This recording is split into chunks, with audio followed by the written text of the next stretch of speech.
কমেন্টও দিও ভাই।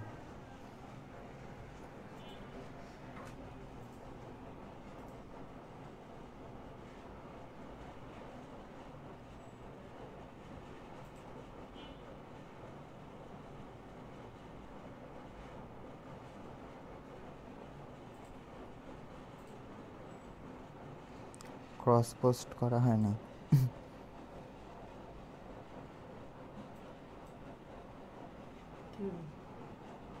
ক্রস পোস্ট করতে বলুন।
আসসালামু আলাইকুম। আমার কথা তোমরা ক্লিয়ার শুনতে পাচ্ছ কিনা এবং বোর্ড দেখতে পাচ্ছ কিনা একটু কমেন্ট করে জানাও।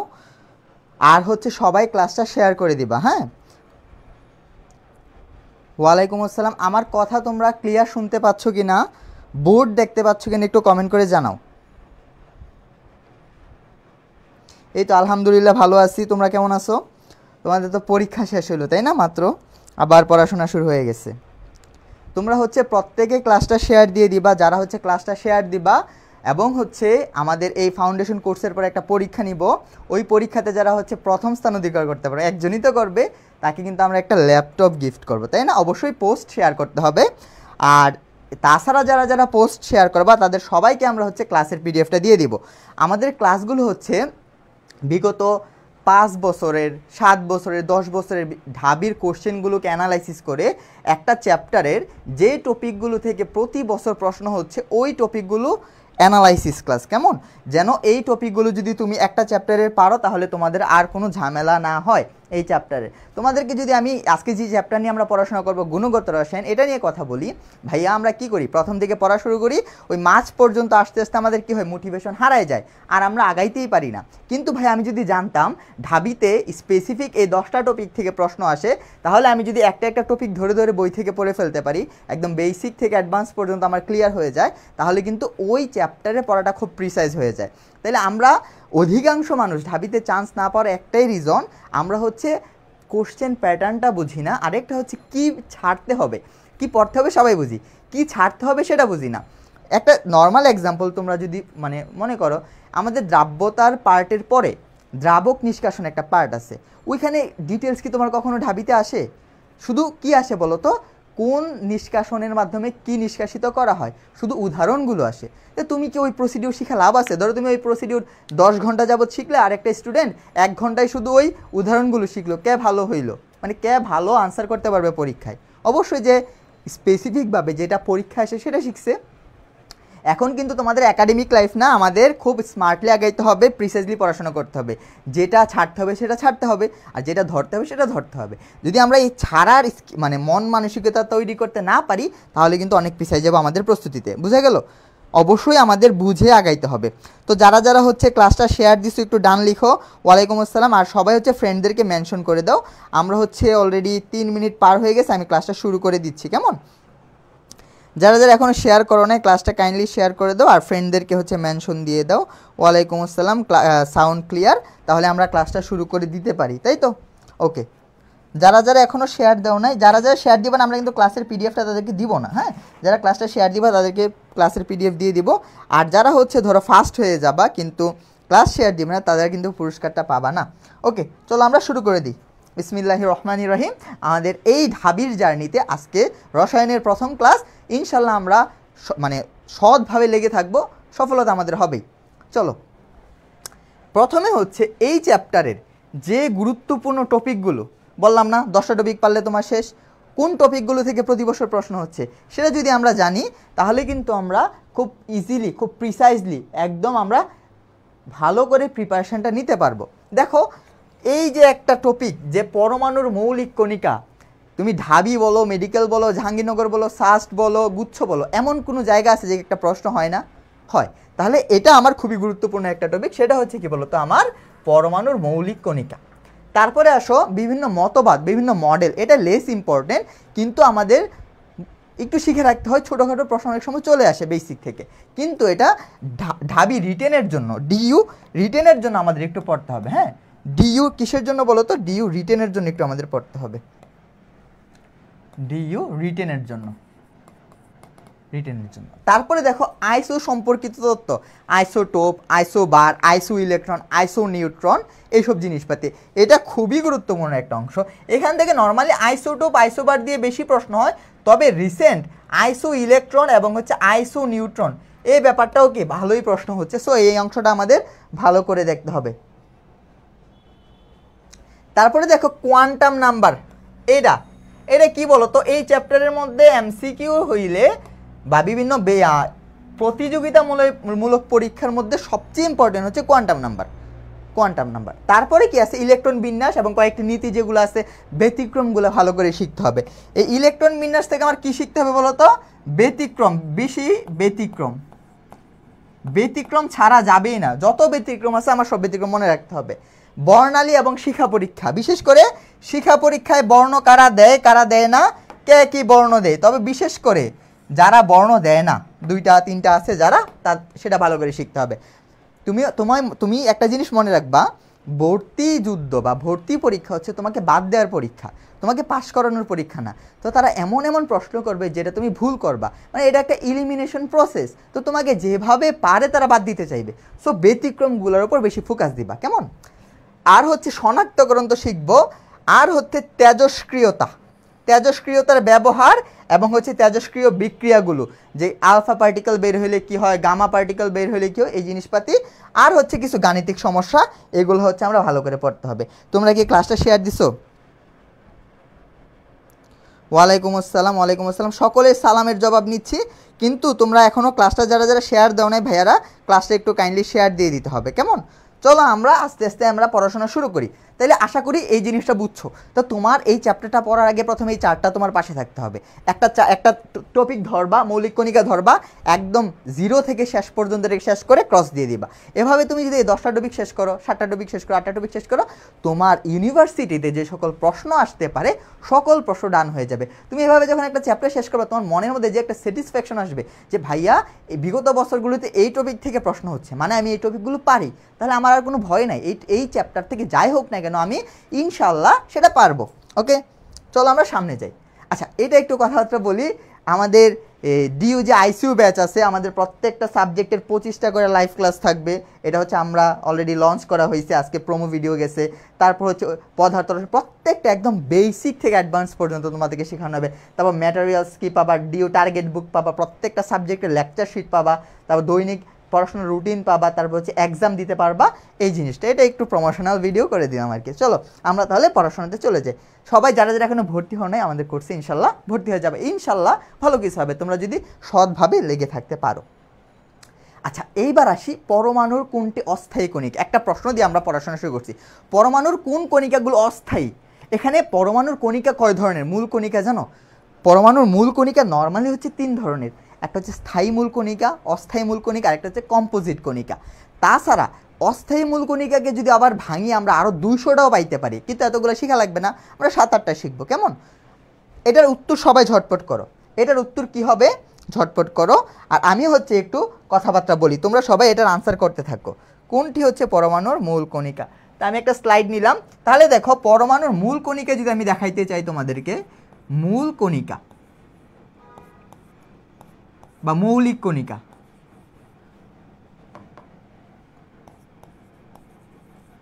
মূল কণিকা মৌলিক কণিকা যা খুশি বলতে পারো,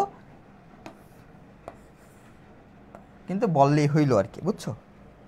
তো পরমাণু মূল কণিকা কয় ধরনের বলো তো? আমরা জানি 3 ধরনের। একটা হচ্ছে স্থায়ী মূল কণিকা, স্থায়ী মূল কণিকা, একটা হচ্ছে অস্থায়ী মূল কণিকা, অস্থায়ী মূল কণিকা, আরেকটা কি বলতো? কম্পোজিট কণিকা, কম্পোজিট কণিকা, বুঝছো? এখন মূল কণিকা কি? আমরা জানি প্যান, ইলেকট্রন, প্রোটন আর হচ্ছে নিউট্রন। এটা প্যান দ্বারা মনে রাখতে পারি। তাহলে এটা আমার হইল কে? প্যান, ইলেকট্রন, প্রোটন, নিউট্রন। কম্পোজিট কণিকা দুইটা আছে, কি কি বলতো? আলফা কণা আর হচ্ছে ডিউটেরন কণা। এখন ভাইয়া সব বুঝলাম, এই জায়গার মধ্যে তোমাদের একটু ঝামেলা হয়। কি ঝামেলা সেটা একটু ধরাই দিচ্ছি। এটা হচ্ছে ডিউটেরন। আরেকটা টার্ম পড়ছিল এরকম কাছাকাছি, মনে আছে? ডিউটেরিয়াম। কই পড়ছিলা? হাইড্রোজেনের 3টা আইসোটোপ ছিল, প্রোটিয়াম, ডিউটেরিয়াম, ট্রিটিয়াম। পরীক্ষার সময় মাথা গরম হয়ে যায়, ডিউটেরন আছে নাকি ডিউটেরিয়াম আছে, একটু মনে রাখতে হবে। তাহলে হাইড্রোজেনের 3টা আইসোটোপ পড়ছিলাম, হাইড্রোজেনের আমরা 3টা আইসোটোপ পড়ছিলাম। কি কি বলতো? 3টা আইসোটোপ পড়ছিলাম। একটা হচ্ছে হাইড্রোজেন 1,1, একটা পড়ছিলাম হাইড্রোজেন 1,2, একটা পড়ছিলাম হাইড্রোজেন 1,3। এটা হচ্ছে প্রোটিয়াম, এটা হচ্ছে কি? ডিউটেরিয়াম। এটা কি ছিল? ডিউটেরিয়াম ছিল, একটু মনে রাখতে হবে। হ্যাঁ, এটা ছিল ডিউটেরিয়াম, ডিউটেরিয়াম। আর ওইটা কি? ট্রিটিয়াম। ঝামেলা যেন না হয়, হ্যাঁ, দুইটা কিন্তু আলাদা জিনিস। এবার অস্থায়ী কণিকা। ভাই অস্থায়ী কণিকা কত আছে? প্রায় 200-রও বেশি আছে। তাহলে আমার এত কিছু শেখা লাগবে? 200টা কি আমার শেখা সম্ভব? অস্থায়ী মূল কণিকা না, আমরা যতটা দরকার শুধু ওগুলাই শিখবো। এখন দেখো ভাইয়া, তুমি যদি এটা পারো আর ওইটা পারো, অস্থায়ী কণিকা শেখা লাগবে? লাগবে না। প্রশ্ন আসবে কোনটি স্থায়ী কণিকা নয়, কোনটি অস্থায়ী কণিকা নয়, অথবা কোনটি অস্থায়ী কণিকা, এরকম। তাহলে আমি দুইটা শিখবো, ওই মাঝারটা এলিমিনেশন করে ফেলবো। কিন্তু যারা এটাও শিখে রাখতে চাও, তারাও এটা শিখে রাখবা কীভাবে বলো তো? মনে রাখবা কীভাবে? দেখাই দিচ্ছি। Neutrino,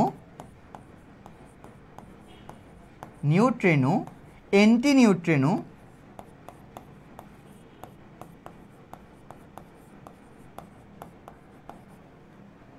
positron,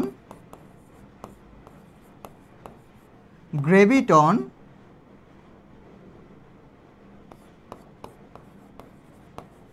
boson, muon, pion. তাহলে দেখো, যারা যারা এটা শিখতে চাও এটাও মনে রাখতে পারবা কিভাবে? নিউ আন্টির পাজি, একটা বাকি পড়ে গেছে এখানে। পজিট্রনের পরে কি আছে? ম্যাসন আছে। হ্যাঁ, ম্যাসন বাদ পড়ে গেছে। তাহলে কীভাবে মনে রাখবা? নিউ আন্টির পাজি মেয়ে গার্ডেনে বসে মন পেলো, নিউ আন্টির পাজি মেয়ে গার্ডেনে বসে মন পেলো। যারা যারা এটাও শিখে রাখতে চাও এটাও শিখে রাখতে পারবা, বুঝছো? তাহলে আমি কি বললাম বলো তো? পরমাণুর মৌলিক কণিকা কয়টা? 3টা। একটা হচ্ছে স্থায়ী মৌলিক কণিকা, একটা হচ্ছে অস্থায়ী, একটা হচ্ছে কম্পোজিট। 3টা, তাই তো? এখন আমরা মনে রাখবো কয়টা? 2টা। একটা স্থায়ী মনে রাখবো আর কম্পোজিট মনে রাখবো। স্থায়ী কে আছে? Electron, proton, neutron. অস্থায়ী আর কম্পোজিট কে আছে? আলফা কণা, ডিউটেরন কণা। তারপরে অস্থায়ী কম্পোজিট আর অস্থায়ী যারা মনে রাখতে চাও, নিউ আন্টির পাজিমে গার্ডেনে বসে মন পেলো, neutrino, anti neutrino, positron, meson, graviton, boson, muon, pion. বুঝে গেল? তাহলে যারা যারা এটা মনে রাখতে পারবা, মনে রাখবা একটা প্রশ্ন তোমাদের হয়ে গেছে, একটা প্রশ্ন হয়ে গেছে। এখান থেকে একটা প্রশ্ন প্রায় আসে। এখন একটা কথা শোনো, এই সব কথাবার্তা গেল, এটা নিয়ে আরেকটু কথা আছে। হ্যাঁ, কি নিয়ে বলো তো? এই যে আলফা কণা নিয়ে, আলফা কণা নিয়ে একটা কথা আছে। আলফা কণা কি? অনেক সময় ভুলে যায় ভাই। আলফা কণা কি? আলফা কণা হচ্ছে দ্বিধনাত্মক হিলিয়াম নিউক্লিয়াস। কতে আসতে পারে? কতে তো না, ওই যে রিটেনের মধ্যে 1 নম্বরের জন্য আসতে পারে। আলফা কণা কি? আলফা কণা হচ্ছে, আমি আরেকটা স্লাইড নেই। আলফা কণা কি? আলফা, এটা অনেক কাজে লাগবে। আলফা কণা হচ্ছে দ্বিধনাত্মক হিলিয়াম নিউক্লিয়াস। মানে হিলিয়াম যদি তোমার 2টা ইলেকট্রন ত্যাগ করে ফেলে, হ্যাঁ, 2টা ইলেকট্রন ত্যাগ করে ফেলে, যেটা পড়ে থাকবে সেটাকে কি বলা হয়? আলফা কণা। তাহলে হিলিয়াম, তাহলে হিলিয়ামের প্রোটন নাম্বার কত? 2, ভর সংখ্যা কত? 4। তাহলে প্রোটন নাম্বার তো চেঞ্জ হবে না, ভর সংখ্যা 4, কিন্তু 2টা ইলেকট্রন তো দিয়ে দিয়েছে, সেজন্য 2+ হয়ে যাবে। আলটিমেটলি এই যে নিউক্লিয়াসটা পড়ে আছে, দ্বিধনাত্মক হিলিয়াম নিউক্লিয়াসটা পড়ে আছে, এটাকে কি বলা হয়? আলফা কণা বলা হয়। তাহলে আমরা আপাতত এইটুকু বুঝছি। এখন যদি আমরা প্রশ্নটা যাই, যে প্রশ্নটা ছিল আমাদের, এই যে উত্তর কোনটা হবে, কোনটি অস্থায়ী বলছে আমার, কিন্তু আমরা জানি কি বলতো অস্থায়ী কারা হবে, স্থায়ী আর কম্পোজিট ব্যতীত। স্থায়ী কে প্যান, ইলেকট্রন প্রোটন নিউট্রন, আর কম্পোজিট কে ছিল আলফা কণা ডিউটেরিয়াম কণা, এরা ছাড়া যারা আছে। দেখো ইলেকট্রন প্রোটন এটা স্থায়ী, প্রোটন নিউট্রন এটা স্থায়ী, নিউট্রনও ইলেকট্রন হবে না, মেসন এবং পজিট্রন, মেসন এবং পজিট্রন। আশা করি বুঝছেন। সবাই কি বুঝতে পারছেন? একটু জানায়েন তো ভাইয়ারা, সবাই বুঝতে পারছেন কি না?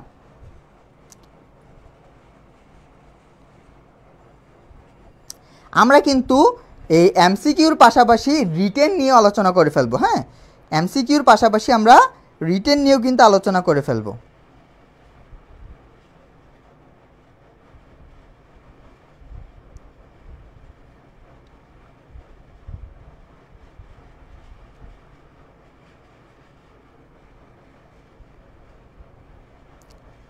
যারা যারা সঠিক উত্তর দিচ্ছেন আপনাদেরকে অসংখ্য ধন্যবাদ। চলেন এবার সামনে যাই। এবার একটা রিটেন নিয়ে কথা বলি। এই স্থায়ী কণিকা বা মূল কণিকা থেকে কীরকম রিটেন আসতে পারে? এই রিটেনটা আসে নাই, কিন্তু আমার কেন জানি মনে হচ্ছে এটা আসতে পারে। এবার রিটেনটা নিয়ে কথা বলি। হ্যাঁ, রিটেনটা হচ্ছে আমরা কি পড়ছি বলেন তো? আমরা পড়ে ফেলছি না এরকম, ইলেকট্রনের আপেক্ষিক চার্জ কত বলেন তো? -1। আমরা ধরি ইলেকট্রনের আপেক্ষিক চার্জ কত? -1। প্রোটনের আপেক্ষিক চার্জ কত? পজিটিভের 1। নিউট্রনের আপেক্ষিক চার্জ কত? 0। এটা আমরা জানি, ইলেকট্রন, প্রোটন, নিউট্রনের আপেক্ষিক চার্জ কত, এগুলো আমরা জানি। এখন আমার প্রশ্ন হচ্ছে রিটেনের জন্য কেন প্রোটন ইজ ইকুয়ালস টু পজিটিভের 1 আর নিউট্রন ইজ ইকুয়াল 0? এটা রিটেনে আসতে পারে ব্যাখ্যা। হ্যাঁ, কেন প্রোটন ইজ ইকুয়ালস টু পজিটিভের 1, neutron is equals to 0? Written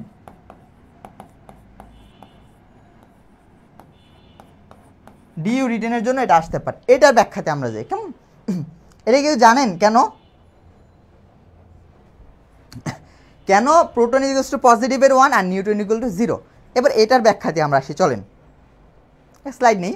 প্রথমে আমরা দেখেন, এটা জানার জন্য আমার একটা টার্ম শিখতে হবে। এই যে আমরা পরমাণু নিউক্লিয়াস পড়ি, পরমাণু নিউক্লিয়াসে কে থাকে বলেন তো? নিউট্রন থাকে আর হচ্ছে প্রোটন থাকে। পরমাণু নিউক্লিয়াসে কে থাকে? নিউট্রন এবং প্রোটন। আমরা যদি এই নিউট্রন এবং প্রোটন বা নিউক্লিয়াসকে ভাঙাই, কি পাবো জানেন? এই নিউক্লিয়াসকে যদি ভাঙাই আমরা কি পাবো? আমরা পাবো হচ্ছে আপনার কোয়ার্ক। কি পাবো? কোয়ার্ক পাবো, তাই তো?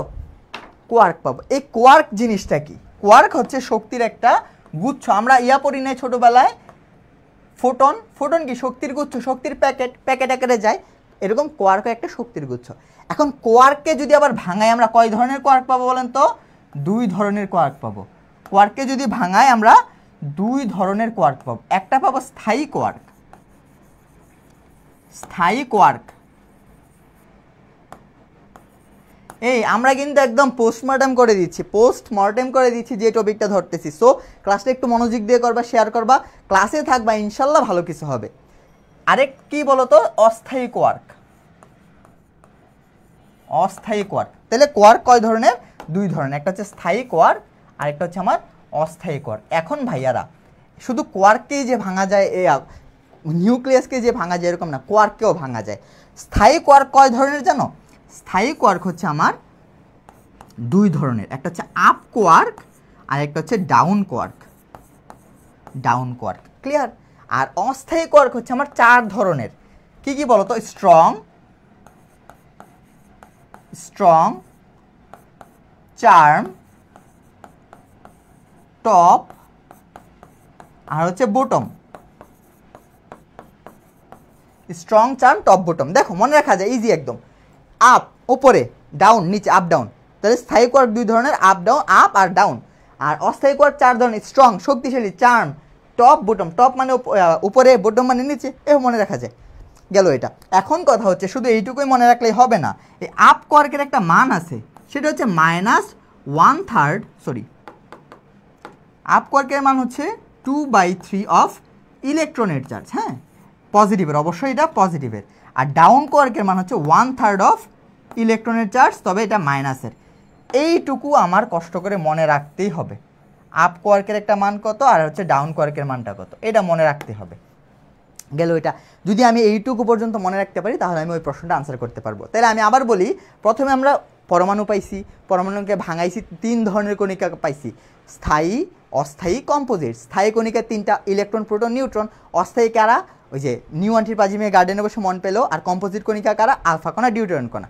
তারপরে নিউক্লিয়াসকে যদি ভাঙাই কি পাই? কোয়ার্ক পাই। কোয়ার্ককে ভাঙালে 2 ধরনের কোয়ার্ক পাই, স্থায়ী, অস্থায়ী। স্থায়ী কারা? Up quark, down quark. অস্থায়ী কারা? Strong, charm, top bottom. এইভাবেই তোমাকে মনে রাখতে হবে একদম, মানে চোখে যেন ভাসে জিনিসগুলা। ক্লিয়ার? আচ্ছা, এইটুকু তো আমরা বুঝতে পারলাম। এখন এখানে একটা ট্রিকি প্রশ্ন, যদি বলে কোয়ার্ক কয় ধরনের? টোটাল 6 ধরনের। আর শুধু বলে যদি স্থায়ী কোয়ার্ক কয় ধরনের? 2 ধরনের, অস্থায়ী 4 ধরনের। ক্লিয়ার? ওকে, এটা গেল আমাদের। চলেন এবার আমাদের ওই প্রশ্নে আসি। প্রশ্নটা কই লিখছিলাম? এই যে, হ্যাঁ, কেন প্রোটন পজিটিভের 1 আর হচ্ছে নিউট্রন 0? এই প্রশ্নের আনসারে আসি। কেন প্রোটন পজিটিভের 1 আর হচ্ছে নিউট্রন 0? এই প্রশ্নের আনসারে আসি। প্রথমে আমরা প্রোটন কেন পজিটিভের 1 এটা দেখি। হোয়াই, কেন? ওকে, যদি তুমি একটা প্রোটনকে ভাঙাও, কি পাবা জানো? একটা প্রোটনকে ভাঙাইলে তুমি 3টা জিনিস পাবা। এর মধ্যে 2টা পাবা হচ্ছে আপ কোয়ার্ক, আর একটা পাবা ডাউন কোয়ার্ক। বুঝছো? তাহলে আপ কোয়ার্কের মান কত বলো তো? 2/3 পজিটিভ। আরেকটা আপ কোয়ার্কের মান কত? 2/3। ডাউন কোয়ার্কের মান কত? -1/3। তাই তো? এখন জাস্ট তুমি যদি সিম্পলিফাই করো কি হবে বলো তো? 3, 2 + 2 - 1 ইকুয়াল 3/3 ইকুয়াল 1। কিসের? অবশ্যই পজিটিভের। That's why proton is equal to পজিটিভের 1। প্রোটন ইকুয়াল পজিটিভের 1। বুঝছো? জানতা? এটা জানতা? কারা কারা জানতা বলো? কাচ্চা বাচ্চারা বুঝছেন প্রোটন কেন পজিটিভের 1? এইটা ঢাবি রিটেনে আসে না এখনো, কিন্তু খুবই সম্ভাবনা আসার। হ্যাঁ, খুবই সম্ভাবনা আসার। একটা ইঞ্জিনিয়ারিং ভার্সিটিতে এটা দেখা গেছিল, কিন্তু ঢাবিতে এখন এটা আসে না, কিন্তু আসার সম্ভাবনা আছে। সো বুঝাই দিলাম। পরে আসি নিউট্রন কেন 0। এটাতে আসি। কেন নিউট্রন ইকুয়াল 0? চলো আবার আমরা নিউট্রনকে ভাঙাবো। নিউট্রনকে ভাঙাইলে 3টা জিনিস পাবো। কি পাবো বলেন তো? 2টা পাবো ডাউন কোয়ার্ক, আর একটা পাবো আপ কোয়ার্ক। বুঝছো? মান বসাও তো। ডাউন কোয়ার্কের মান কত? -1/3 প্লাস 2/3। তাই তো? সিম্পলিফিকেশন করো। 3 -1 প্লাস 2 আলটিমেটলি কত? 0/3 আলটিমেটলি 0। এই হচ্ছে নিউটন ইকুয়াল 0। বুঝছেন? কারা কারা বুঝছেন জানান?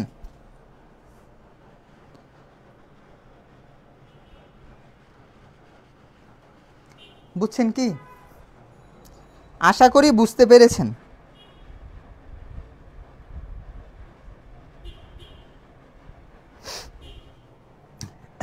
ওকে, আমরা সামনে যাই। তাহলে আমরা দেখেন একটা টপিক কি পড়লাম বলেন তো? আমরা একটা টপিক কভার করলাম, পরমাণুর মূল কণিকা। এমসিকিউ কয়ভাবে হইতে পারে সেটা দেখাইলাম। কোথায় ঝামেলা হইতে পারে সেটা দেখাইলাম। ডিউটেরনে, আলফাতে, তারপর হচ্ছে এটা মনে রাখাই দিলাম। তারপর এখান থেকে রিটেন কীরকম হইতে পারে একদম সেটাও দেখালাম। তাহলে প্রত্যেকটা টপিক যদি আপনারা এরকম একদম ভেঙে একদম মানে পোস্টমর্টেম করে পড়তে পারেন, আপনাদের ইনশাল্লাহ ভালো কিছু হবে। সো এর জন্য আপনাদের কি করতে হবে? আমাদের সাথে থাকতে হবে, আমাদের কোর্সে এনরোল করতে হবে। আশা করি আপনারা আমাদের কোর্সে এনরোল হয়ে যাবেন, যারা এখনও হন নাই। আর যারা হয়েছেন তাদেরকে তো অসংখ্য ধন্যবাদ। চলেন আমরা এবার সামনে যাই। আলফা কণার বৈশিষ্ট্য কোনটা? এটা কই আসছিল দেখেন তো? চট্টগ্রাম বোর্ড 2021 আসছিল। এটা কেন রাখলাম? যেহেতু আলফা কণা থেকে প্রায় প্রশ্ন হচ্ছে, এবার এটা আসার সম্ভাবনা আছে। আচ্ছা, একটা প্রশ্ন সেট করার আগে অবশ্যই সেটা নিয়ে আমরা রিসার্চ করে নিই। আপনারা যদি মানে এটার একটা প্রুফ পাইতে চান, এবার আমরা যখন HSC 25 আপনারা যখন পরীক্ষা দিয়েছেন, রসায়ন ক্লাস নিয়েছিলাম, আপনাদের জন্য যে কোশ্চেনগুলো রাখছিলাম, আমি 2টা চ্যাপ্টার পড়াইছিলাম। ওই 2টা চ্যাপ্টার থেকে 10টা এমসিকিউ আসছিল ফার্স্ট পেপারে। ওই 10টা আসছিল এই স্লাইড থেকে। সো আপনারা যদি একটু বুঝে পড়েন তাইলে কিন্তু প্রশ্ন মোটামুটি ওই টাইপ কমন পড়ে যায়। হ্যাঁ, দেখেন কি বলতেছি, আলফা কণার বৈশিষ্ট্য কোনটা জানতে চাইছি। এতে 2টি প্রোটন এবং 2টি ইলেকট্রন। আলফা কণাতে কি ইলেকট্রন থাকে না, তাহলে এটা আমার কি উত্তর, এটা হবে না। পরে দেখেন এটা খুবই ধীর গতি, আলফা কণা কি খুব আস্তে চলে, কত গতিতে চলে ভুলে গেছেন, এটাও হবে না। আলফা কণা 1.5 থেকে 2.5 × 10⁻7 মিটার/সেকেন্ড গতিতে চলে। এটা একটু বই দেখে নেবেন, হয়তো এদিক সেদিক হইতে পারে, আমার যতটুকু মনে পড়ে এরকম। ইহা ধনাত্মক চার্জযুক্ত, এর ভর সংখ্যা 2। ভর সংখ্যা তো 4, কিন্তু উত্তর কি হবে বলেন তো? উত্তর হবে এর ভর সংখ্যা কত, সরি ইহা ধনাত্মক চার্জযুক্ত, তাহলে এটাও বাদ। উত্তর হবে আমার হচ্ছে এই যে সি, ইহা ধনাত্মক চার্জযুক্ত। কারণ কি বলেন তো, আলফা কণার সংকেত কি, এই যে হিলিয়াম 2+, ভর সংখ্যা 4, প্রোটন সংখ্যা 2। ক্লিয়ার? 2SC, যারা যারা 2SC উত্তর দিয়েছেন অসংখ্য ধন্যবাদ। আপনাকে বুঝতেছেন কথাবার্তা? ওকে, এবার সামনে আসি। এই যে আরে এবার আমরা নতুন আরেকটা টপিক, তাহলে আমাদের মূল কণিকা থেকে যত টাইপের প্রশ্ন আসতে পারতো ওগুলো মোটামুটি কভার হয়ে গেছে। এখন হচ্ছে ইলেকট্রন সংখ্যা গণনা। এখন ইলেকট্রন সংখ্যা তো ভাই আমরা সবাই পারি, কিন্তু কীরকম ভুল হয় সেটা দেখি। হ্যাঁ, ইলেকট্রন সংখ্যা গণনা, এখানে নাইট্রেট আয়নের ইলেকট্রন, এখানে কিন্তু সংকেত দেয় না। এখন যদি আপনি নাইট্রেট আয়ন লিখতে না পারেন তাহলে কি হবে? হবে না। তাহলে নাইট্রেট আয়নকে বলেন তো, এই যে দেখেন NO3, এই যে এটাকে বলা হয় নাইট্রেট আয়ন। এটার মধ্যে কয়টা ইলেকট্রন আছে গুনেন। নাইট্রোজেনের কয়টা আছে ইলেকট্রন? 7টা, তাই তো? ওকে। অক্সিজেনের কয়টা আছে? 8টা, কিন্তু অক্সিজেন আছে কয়টা এখানে? 3টা। আর নেগেটিভ মানে কি, ইলেকট্রন একটা গ্রহণ করছে। দেখেন একটা, যেমন একটা পরমাণু যদি একটা ইলেকট্রন ত্যাগ করে সে কি হয়? পজিটিভ চার্জযুক্ত হয়। আর আরেকটা পরমাণু যদি ইলেকট্রন গ্রহণ করে সেটা কি চার্জযুক্ত হয়? নেগেটিভ চার্জযুক্ত। এটুকু মনে রাখতে হবে। তো নেগেটিভ চার্জ যেহেতু আছে, সেই ইলেকট্রন গ্রহণ করছে মানে তার কাছে একটা ইলেকট্রন আরও এক্সট্রা আসবে। সো কি হবে বলেন তো, 7 + 24 + 1 কত হচ্ছে? 32 কই আছে এটা? 32, এই যে দেখেন 32, উত্তর হচ্ছে 32। বুঝছেন ইলেকট্রন সংখ্যা গণনা? একইভাবে আমি নাইট্রেট দেখাইছি, আপনাদের কি পারতে হবে? কার্বনেট, সালফেট যত আছে সব আপনাদের পারতে হবে, তাই না? আচ্ছা এবার বলেন তো আমি যদি এটা বলি, এবার অ্যামোনিয়াম আয়ন,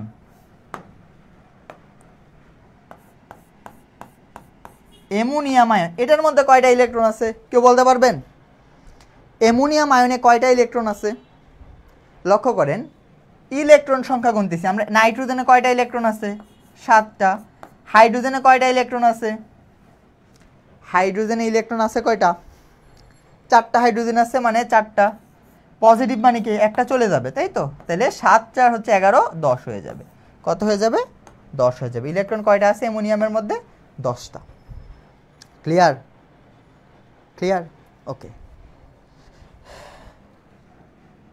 ডি, যদি এটা বুঝে থাকেন, এবার আসেন অ্যামোনিয়াম আয়ন, এটার মধ্যে নিউট্রন কয়টা আছে? নিউট্রন কয়টা গুনতে পারবেন কেউ? আমি কিন্তু ইলেকট্রন চাই নাই, নিউট্রন জানতে চাইছি কয়টা নিউট্রন। দেখেন তো নাইট্রোজেনের নিউট্রন কত? নিউট্রন সংখ্যা মানে কি, ভর সংখ্যা। আপনাদেরকে যদি একটু বলতে চাই, দেখেন ভর সংখ্যা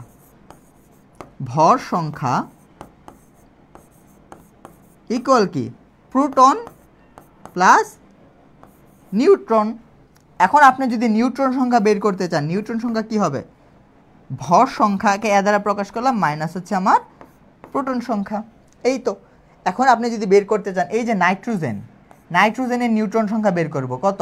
নাইট্রোজেনের কত? 14 হচ্ছে ভর সংখ্যা, আর প্রোটন নাম্বার 7, তাহলে নিউট্রন সংখ্যা কত আসবে? 7 প্লাস হাইড্রোজেনের নিউট্রন কত?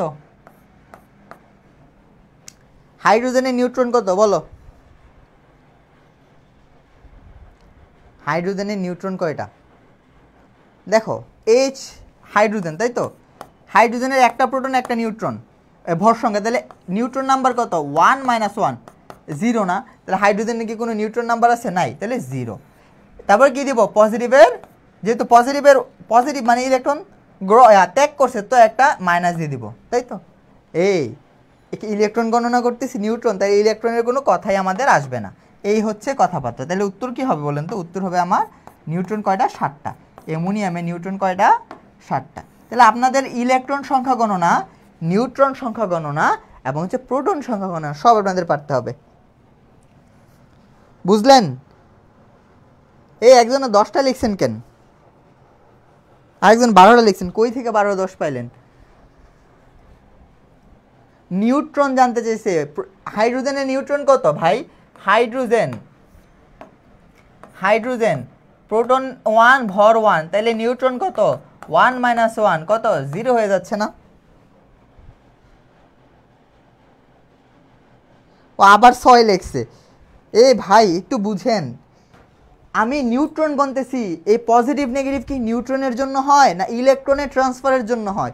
ইলেকট্রন যদি গ্রহণ করে তখন নেগেটিভ হয়, আর ইলেকট্রন যদি ছেড়ে দেয় তখন পজিটিভ হয়। এই পজিটিভ নেগেটিভ কি নিউট্রনে কোনো ইফেক্ট ফেলবে? ফেলবে না তো। পজিটিভ নেগেটিভ যাই থাকুক না কেন সেটা ইয়ার জন্য না। কার জন্য না?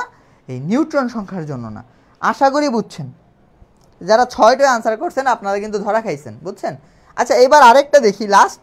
ধরেন আমি যদি আপনাকে বলি এরকম, কি বলতে পারি, ধরেন কার্বনেট, এটার নিউট্রন সংখ্যা কত? নিউট্রন সংখ্যা আমি কি জানতে চাইছি? নিউট্রন কত, নট ইলেকট্রন এবং প্রোটন। কার্বনের নিউট্রন কত? কার্বনের হচ্ছে 12 আর হচ্ছে 6, তাই তো? অক্সিজেনের কত? অক্সিজেন হচ্ছে 16, সরি, অক্সিজেনের কত? অক্সিজেন হচ্ছে 8 আর হচ্ছে 16, তাই তো? এই তো কথা হচ্ছে। তাহলে নিউট্রন কত হবে? নিউট্রন যদি বের করি 12 - 6 = 6, এখানে নিউট্রন কত? 16 - 8 = 8, তাই তো? এখন টোটাল গণেন তো কতটা আছে? কার্বন হচ্ছে 6 প্লাস অক্সিজেন কত আছে? 8, কিন্তু অক্সিজেন কয়টা আছে? 3টা। আর পজিটিভ নেগেটিভ আসবে না যেহেতু এটা নিউট্রন। তাহলে কত আসতেছে বলেন তো? 6 + 3 = 24, কত? 30। বুঝলেন? সবাই কি বুঝছেন? তাহলে আপনাদের সাথে কথা হচ্ছে ইলেকট্রন সংখ্যা গণনা, প্রোটন সংখ্যা গণনা, নিউট্রন সংখ্যা গণনা একটু ভেবে চিন্তে করতে হবে। হ্যাঁ, এই টপিকটাও তাহলে আমাদের মোটামুটি কভার হইল। চলেন আমরা এবার সামনে যাই। কোন পরমাণু বা আয়নের ইলেকট্রন এবং নিউট্রন সংখ্যা সমান? আপনাকে এখানে দিছে, বলছে কার ইলেকট্রন এবং নিউট্রন সমান।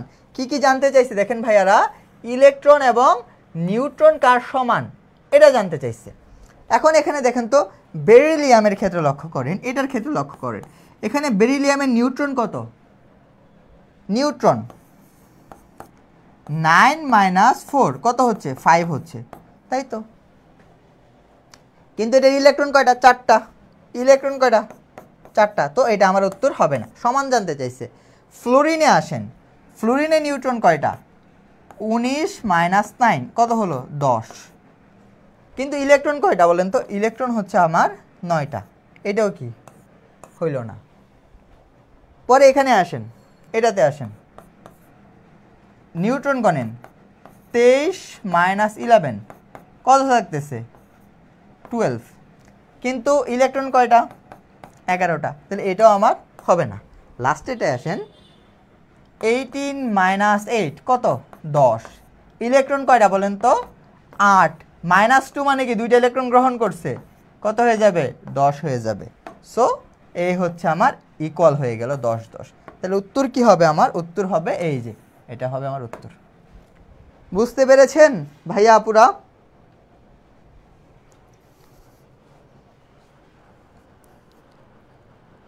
আপনারা কি বুঝছেন? এই যে দেখছেন, এইসব জিনিস কিন্তু বাচ্চা কাচ্চার পড়া, তাই না? কিন্তু এইসব জিনিস যদি আপনি ভুল করেন, আপনার সিরিয়াল কত পিছে যাবে বুঝতে পারতেছেন? এডমিশনে একটা সহজ প্রশ্ন যে পারবে না তার সিরিয়াল যতখানি পিছনে যাবে, একটা কঠিন প্রশ্ন যে পারবে না তার সিরিয়াল কিন্তু অতখানি পিছনে যাবে না। সো একটু কেয়ারফুলি আমাদের এগুলো লাগাইতে হবে। এবার আসেন, আচ্ছা এটা দেখা যাচ্ছে না, তাই তো? আচ্ছা বলে দিচ্ছি। এই হচ্ছে আইসোটোপ, আইসোবার, আইসোটোন, আমি বলে দেবো, স্লাইড তো দিয়ে দেবো, তাছাড়াও বলে দেবো। আচ্ছা এই প্রশ্নটা আসি, নিচের বিক্রিয়ার শূন্য স্থানে কি হতে পারে? এই ঢাবিতে আসে ভাই, এই তেজস্ক্রিয়তা থেকে ঢাবিতে অনেক বেশি প্রশ্ন আসে। কি বলছে এখানে দেখেন তো, এটা হচ্ছে ছোটোবেলায় পড়ছি না আমরা, ডান পাশ বাম পাশ ইকুয়াল, ওইটা আর কি। দেখেন এখানে ম্যাগনেসিয়াম বলা আছে, একটা জিনিস দেওয়া আছে এখানে। এইখানে কি হবে? প্রথমে আমরা ডান পাশ আর বাম পাশ করবো। প্রথমে আমি মাঝে একটা ইকুয়াল সাইন দেবো, এটা আনসার করার সহজ পদ্ধতি। দেখেন প্রথমে ভর সংখ্যা গণবো। ভর সংখ্যা কত আছে? 26। এখানে কত আছে 2, আর কিছু আছে নাই, ভর সংখ্যা। এবার প্রোটন সংখ্যা গণব, কত আছে 12 প্লাস এখানে কত আছে 1 1 হইল। তাহলে এখানে কত হচ্ছে দেখেন তো, টোটাল 28 হচ্ছে। কত হবে টোটাল 28। ওকে, এখানে কত হবে টোটাল 13। তাহলে আমার বাম পাশে হচ্ছে এই ক্রাইটেরিয়াগুলো। এবার ডান পাশে আসি, দেখেন তো এখানে সোডিয়াম ছিল, সোডিয়াম আরেকটা ধরেন আমার যে একটা মৌল X হবে, তাই তো। সোডিয়ামের কত দেয়া আছে 24 দেয়া আছে, 24 দেয়া আছে, আর এখানে 11 দেয়া আছে। এখানে কি হবে সেটা বের করতে বলছে। তাহলে দেখেন তো ভর সংখ্যা কত হবে, 28 থেকে 24 বাদ দেন, কত 4। তাহলে এখানে X এর ভর সংখ্যা 4 হবে। 13 থেকে 11 বাদ দেন 2 হবে 2। তাহলে এটা কি বলেন তো, হিলিয়াম। বুঝাই তো যাচ্ছে হিলিয়াম। তাহলে উত্তর আমার কি হবে, উত্তর হবে আমার, আচ্ছা হিলিয়াম বলছে, তাহলে এটা কি হিলিয়াম কি আলফা পার্টিকেল না? সব ঠিক আছে? হ্যাঁ, তাহলে হিলিয়ামকে কি বলা হয়? অবশ্যই আলফা পার্টিকেল বলা হয়। দ্বি ধনাত্মক হিলিয়াম নিউক্লিয়াসকে কি বলা হয়? আলফা পার্টিকেল বলা হয়। এটা তো আমরা প্রোটন নাম্বার গণনা করে পারছি। এই 2 মানে কি প্রোটন নাম্বার। সে যদি 2টা ইলেকট্রন দিয়ে দেয়, এটা কি চেঞ্জ হবে?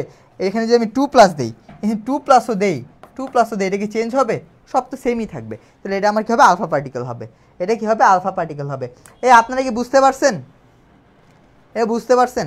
এরকম কিন্তু ভাইয়ারা প্রশ্ন আসবে। হ্যাঁ, একটু কেয়ারফুলি আমাদের দাগাইতে হবে। চলেন আমরা এবার সামনে যাই। কোন প্রক্রিয়ায় এটা মানে থুরিয়াম থেকে যদি আমার প্যালাডিয়াম তৈরি হয়? আচ্ছা এটা দেখো, ঘটনা দেখো, একই জিনিস, ডান পাশ বাম পাশ, মাঝে ইকুয়াল সাইন দেন।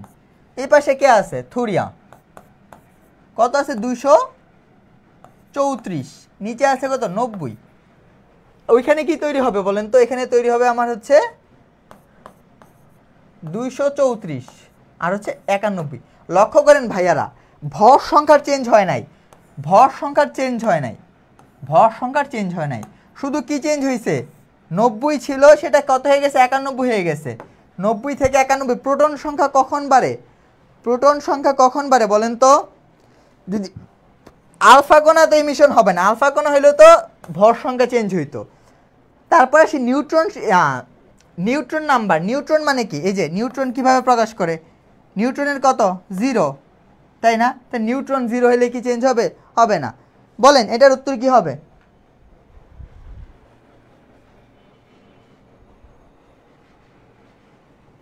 না ভাই আমার পড়া নাই।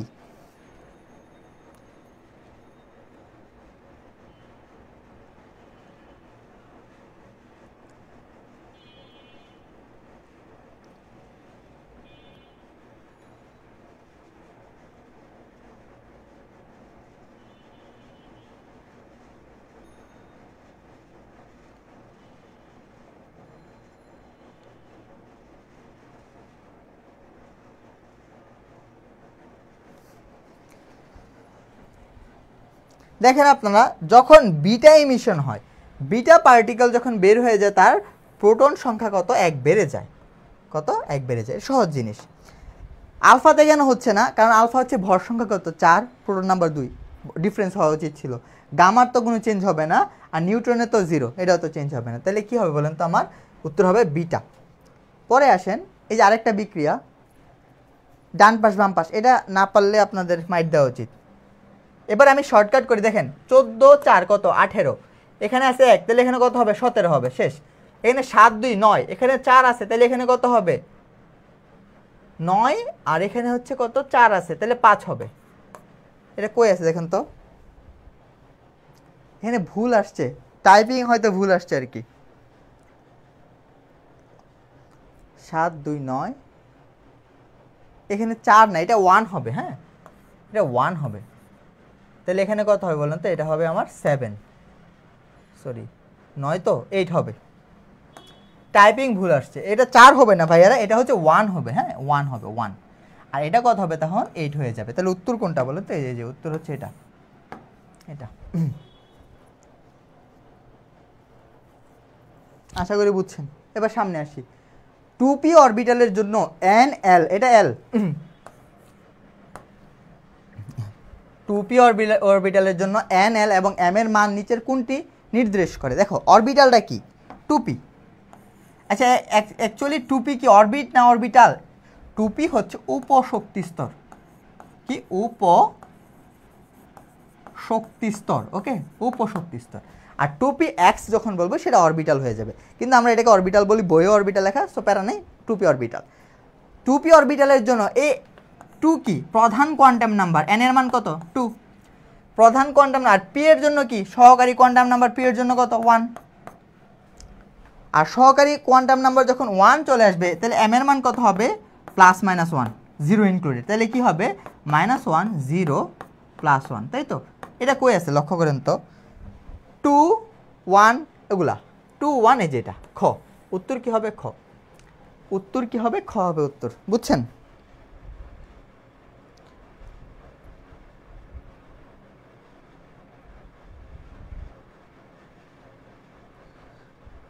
কামরুল ইসলাম জিম ভাইয়া আপনি পড়েন, আচ্ছা ঠিক আছে বুঝছেন। আচ্ছা এবার একটু লক্ষ্য করেন কি কি চেঞ্জ হয়। কোয়ান্টাম নাম্বার তো 4 ধরনের, প্রধান কোয়ান্টাম নাম্বার n দ্বারা রিপ্রেজেন্ট করা হয়, তাই না, n দ্বারা রিপ্রেজেন্ট করা হয়। এখন n এর মান কি হইতে পারে, n এর মান হইতে পারে 1 2 3 এরকম ইনফিনিটি পর্যন্ত হইতে পারে। সহকারী কোয়ান্টাম নাম্বার l, l এর মান কি হয় n-1 পর্যন্ত, 0 থেকে ইনক্লুডেড কি থাকে 0 থাকে। m এর মান কি হয় বলেন তো +-l, তাহলে m এর মানটা কার উপর ডিপেন্ড করে, l এর উপর ডিপেন্ড করে। আর s এর মান তো +হাফ -হাফ হয়, আমরা জানি +হাফ হবে আর একটা -হাফ হবে। এখন একটা জিনিস লক্ষ্য করেন, এই যে প্রধান কোয়ান্টাম নাম্বার এটাতে কি প্রকাশ করা হয়, অরবিটালের আকার, অরবিটালের আকার মনে রাখতে হবে, অরবিটালের আকার রিপ্রেজেন্ট করা অথবা সাইজ, সাইজ। আর সহকারী কোয়ান্টাম নাম্বার দ্বারা কি রিপ্রেজেন্ট করা হয়, অরবিটালের সরি শক্তি স্তরের বা কক্ষপথের, একটু ভুল বলছি, অরবিটাল বলা যাবে না, শক্তি স্তর, হ্যাঁ শক্তি স্তরের, প্রধান শক্তি স্তরের আকার। এটা হচ্ছে উপশক্তি স্তরের,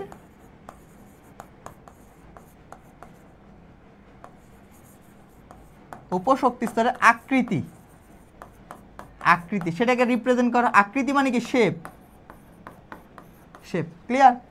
আর ম্যাগনেটিক কোয়ান্টাম নাম্বার ধর হচ্ছে ত্রিমাত্রিক দিকবিন্যাস, ত্রিমাত্রিক দিকবিন্যাস,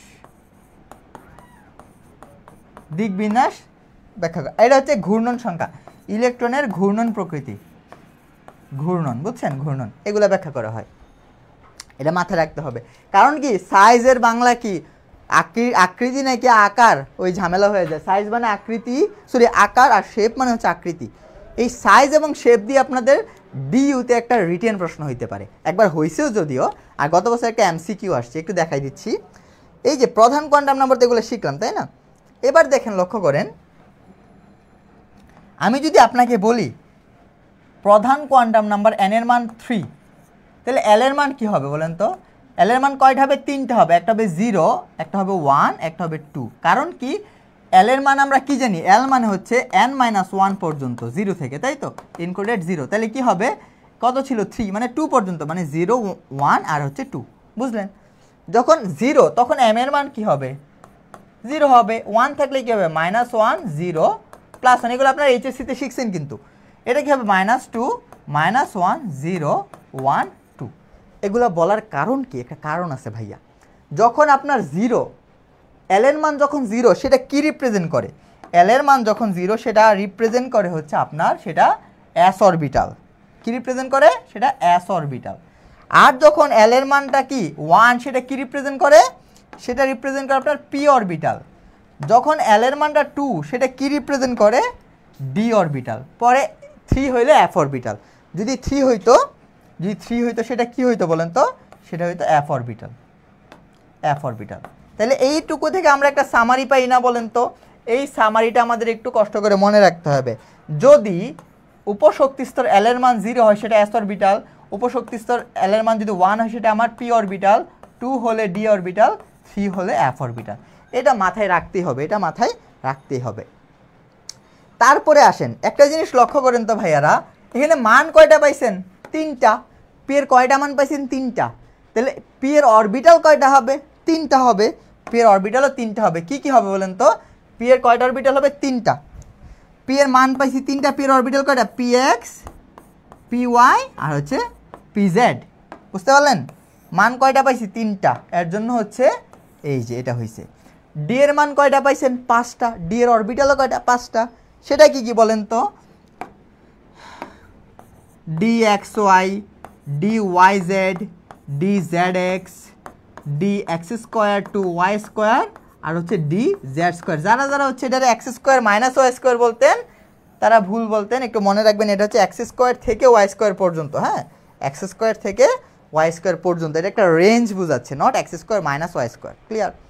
তাহলে এটা থেকে কি প্রশ্ন আসছিল গত বছর ঢাবিতে? ঢাবিতে গত বছর আসছিল হচ্ছে নিচের কোন অরবিটালটি অক্ষ বরাবর, আমি লিখে দিচ্ছি প্রশ্নটা, মিলাই নিয়েন। নিচের কোন অরবিটালটি সরাসরি অক্ষ বরাবর, সরাসরি অক্ষ বরাবর,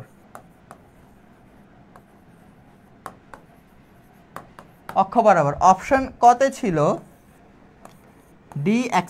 ডি এক্স ওয়াই, খতে ছিল D X square minus X square to Y square, গতে ছিল ডি ওয়াই জেড, আর ঘতে ছিল হচ্ছে ডি জেড এক্স। কেউ উত্তর করতে পারবেন? কেউ কি উত্তর করতে পারবেন কোনটা অক্ষ বরাবর, সরাসরি কোনটা অক্ষ বরাবর?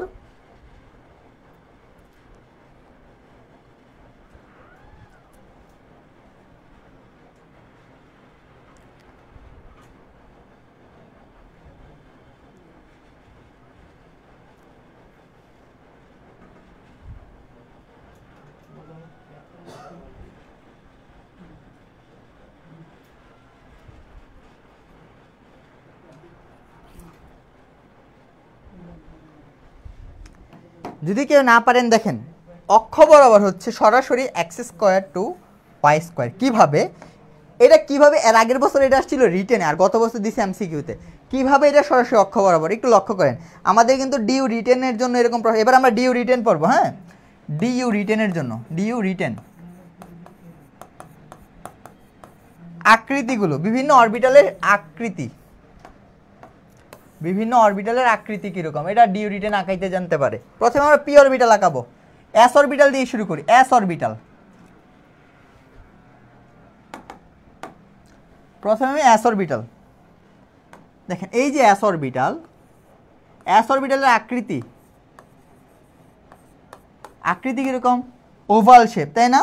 বা ডিম্বাকৃতির। এই যদি অক্ষ হয় X axis, Y axis, Z axis হয়, এস অরবিটাল হচ্ছে এরকম গোলাকৃতির। হইল। এবার আমরা শিখবো হচ্ছে পি অরবিটাল। পি অরবিটাল,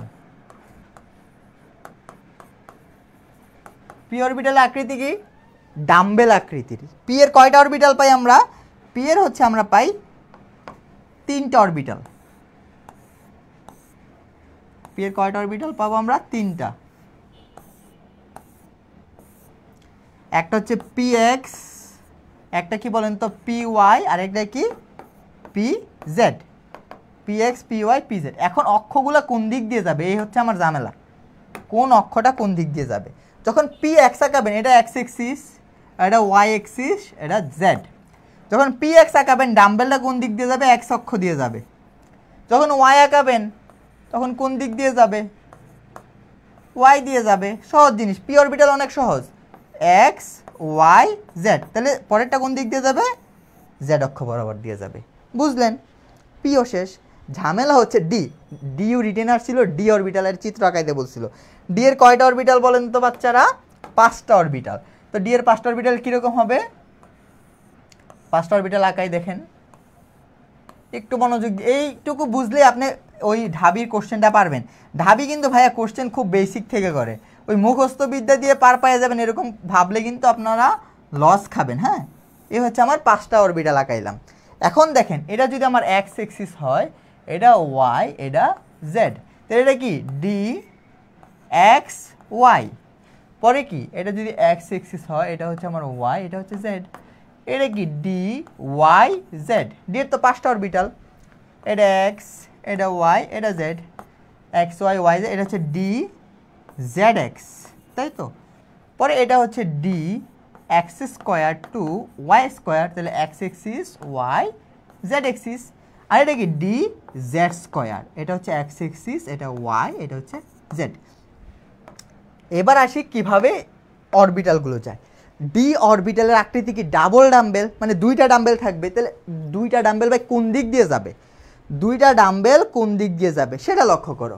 এই যে প্রথমে ডি এক্স ওয়াই মানে কি একটা এক্স দিয়ে একটা ওয়াই দিয়ে না ভাইয়ারা, মনে মনে আমি এক্স এর মাঝে কি দিব, একটা কাটা দিয়ে দিব, তাহলে একটা ডাম্বেল যাবে এক্স দিয়ে, তাহলে একটা ডাম্বেল কোন দিক দিয়ে যাবে, এক্স অক্ষ বরাবর।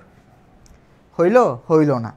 কি বলবো, যখন এক্স এবং ওয়াইয়ের মাঝে দিয়ে কাটছি, একটা ডাম্বেল যাবে এক্স এবং ওয়াইয়ের মাঝে দিয়ে, তাহলে এক্স এবং ওয়াইয়ের মাঝে দিয়ে যাবে, তাহলে একটা ডাম্বেল যাবে এক্স এবং ওয়াইয়ের মাঝে দিয়ে।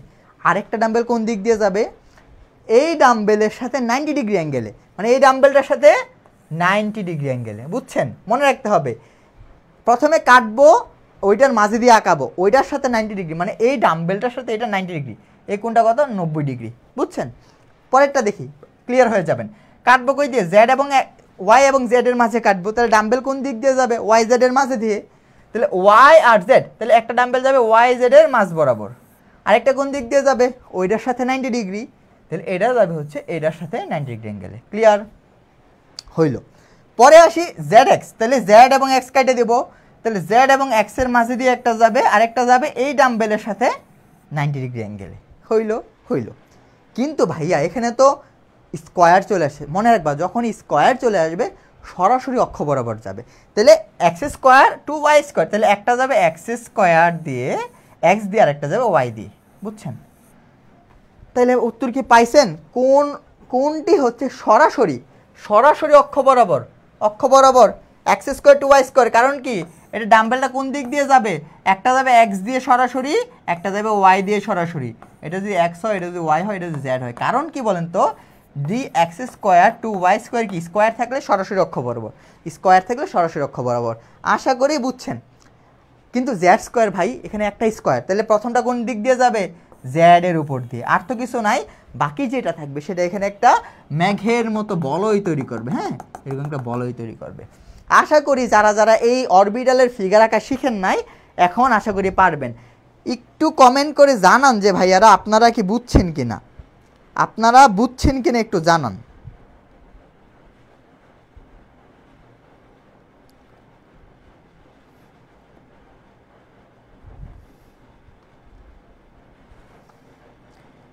এটা কিন্তু ভাইয়া খুব গুরুত্বপূর্ণ, রিটেনের জন্য বারবার বলে দিচ্ছি, একটু বুঝছেন কিনা একটু জানান।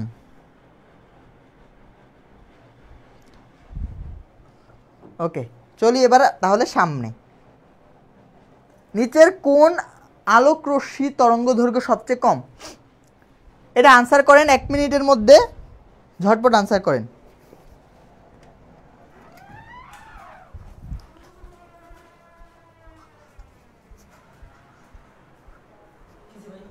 কমেন্ট তো দেখা যাচ্ছে না, কোনটা দিলেন? আর মোবাইল এখন আবার একটা কমেন্ট দিচ্ছে, ওটার কারণে তো আর শো হচ্ছে না। আচ্ছা, এটার উত্তরটা ঝটপট করেন। হ্যাঁ, আমরা একটা তড়িৎ চৌম্বক বর্ণালী যখন পড়ছিলাম, একটা টার্ম পড়ছিলাম, আমি এটা একবারে দেখাই দিচ্ছি। হ্যাঁ, মনে রাখবেন, এটা এই সিকোয়েন্সটা মনে রাখবেন, মগা রঞ্জন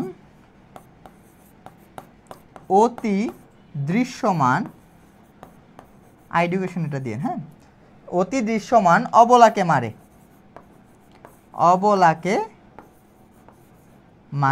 ওকে, এটা মনে রাখতে বললে শেষ। এই মতে কি, মহাজাগতিক,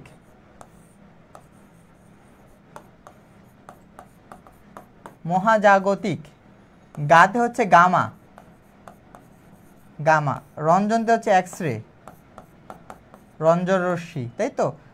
ইউতে অতীতে হচ্ছে ইউভি, দৃশ্যমান হচ্ছে ভিজিবল বা দৃশ্যমান তো দৃশ্যমানই। অবলাতে হচ্ছে আইআর, অবলোহিত বা ইনফ্রারেড রে, মাইক্রোওয়েভ আর রেডিও ওয়েভ, বুঝলেন, রেডিও ওয়েভ। এখন দেখেন এই সিকোয়েন্সটা মনে রাখতে হবে কেন, আপনি যদি এই সিকোয়েন্স অনুযায়ী উপর থেকে যত নিচে যাবেন তার তরঙ্গ দৈর্ঘ্য তত বাড়বে। তরঙ্গ দৈর্ঘ্য তত বৃদ্ধি পাবে, বুঝছেন? উপর থেকে যত নিচে যাবেন তরঙ্গ দৈর্ঘ্য যদি বৃদ্ধি পায়, শক্তি কি হবে? ই ইনভার্সলি প্রপোর্শনাল ল্যামডা। তাহলে উপর থেকে যত নিচে যাবে শক্তি তত কি কমবে, এনার্জি তত কমবে, বুঝছেন? তাহলে প্রশ্ন চাইছে তরঙ্গ দৈর্ঘ্য সবচেয়ে দীর্ঘকার, গামা, মাইক্রো, ভিজিবল। দেখেন মাইক্রোওয়েভ কয়ে আছে, মাইক্রোওয়েভ সবার নিচে। তাহলে তরঙ্গ দৈর্ঘ্য সবচেয়ে বেশি কার হবে? মাইক্রোওয়েভের। বুঝতে পারলেন? তরঙ্গ দৈর্ঘ্য সবচেয়ে বেশি কার হবে? মাইক্রোওয়েভের। আর তরঙ্গ দৈর্ঘ্য সবচেয়ে কম কার? গামার। বুঝলেন? হ্যাঁ, এইটার মধ্যে গামার। আর যদি এনার্জি বেশি বলতো, যদি এনার্জি কার বেশি, ই কার বেশি জানতে চাইতো, ই সবচেয়ে, ই ম্যাক্স কার, তখন কি হইতো? তখন সবচেয়ে কম কে? গামা। উত্তর হইতো কার? উত্তর হইতো গামা। গামা। আশা করি এটা বুঝছেন। এবার সামনে আসেন। কোন রশ্মি প্রয়োগ করে মস্তিষ্কের রক্তের হিমোগ্লোবিন শোষিত অক্সিজেন? সোজা কথা ভাই, একটা কথা মনে রাখবেন, মস্তিষ্ক, মাথা, যদি মস্তিষ্ক কথাটা আসে, মস্তিষ্ক আসলেই নিয়ার আয়ার। মস্তিষ্ক মানেই কাছে, মস্তিষ্ক মানে নিয়ার আয়ার। তাহলে উত্তর কি হবে? নিয়ার আয়ার। এখন আরো দুইটা আয়ার আছে। আয়ার রশ্মি কয় ধরনের পাই আমরা? 3 ধরনের। একটা পাই নিয়ার, একটা পাই মিডল, আর একটা পাই ফার। সবগুলাই কি? আয়ার রশ্মি, ইনফ্রারেড রে। নিয়ার দিয়ে কি করা হয়? মস্তিষ্কের সকল চিকিৎসা, মস্তিষ্কের সকল চিকিৎসা। মিডল দিয়ে হচ্ছে জৈব যৌগ শনাক্ত, কার্যকরীমূলক, জৈব যৌগের ফাংশনাল গ্রুপ শনাক্ত, ফাংশনাল গ্রুপ আইডেন্টিফাই করা হয়। আর ফার দিয়ে কি? ব্যথা বেদনা, ব্যথা বেদনা। যত ব্যথা বেদনা আছে সব ফার আয়ার। ব্যথা বেদনা মানে ব্যথা বেদনার যত চিকিৎসা আছে সব হচ্ছে ফার আয়ার দিয়ে। বুঝলেন? বুঝলেন কি ভাইয়ারা? ব্যথা বেদনার যত ট্রিটমেন্ট আছে সব হচ্ছে ফার আয়ার দিয়ে। আশা করি বুঝলেন। এবার আসেন, আলফা, বিটা, গামার মধ্যে বেদন ক্ষমতার ক্রম কার বেশি? সবচেয়ে বেশি বেদন করতে পারে কে? সবচেয়ে শক্তি কার বেশি? গামার, তারপরে বিটা, তারপরে আলফার। সো বেদন ক্ষমতা এটা তো না পারার কিছু নয়, গামার সবচেয়ে বেশি, তারপরে বিটা, তারপর আলফার। এটা রাখার কারণ হচ্ছে একটু রিকল কারণ। এবার আসি হচ্ছে কোয়ান্টাম নাম্বার কয়েকটা প্রশ্ন। দেখেন, নিচের কোন কোয়ান্টাম সংখ্যার সেটটি পরমাণুর একটি ইলেকট্রনের জন্য সম্ভব নয়? প্রশ্নটা পড়তে হবে ভাইয়া, সম্ভব নয় জানতে চাইছে, সম্ভব যেটা সেটা না, সম্ভব নয় সেটা জানতে চাইছে। এখানে আপনাকে এলিমিনেট করার অংশ হচ্ছে এইটা পড়বেনই না, আনসার করে ফেলবেন। ওকে,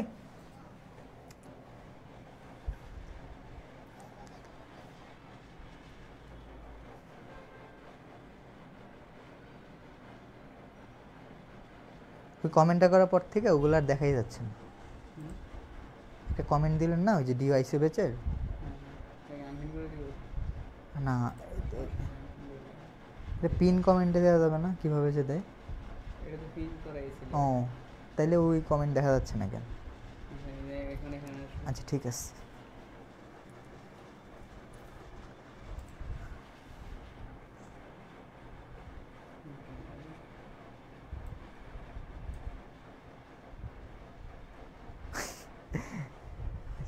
ঠিক আছে, আচ্ছা এটা দেখি আমরা। হ্যাঁ, এটা দেখি।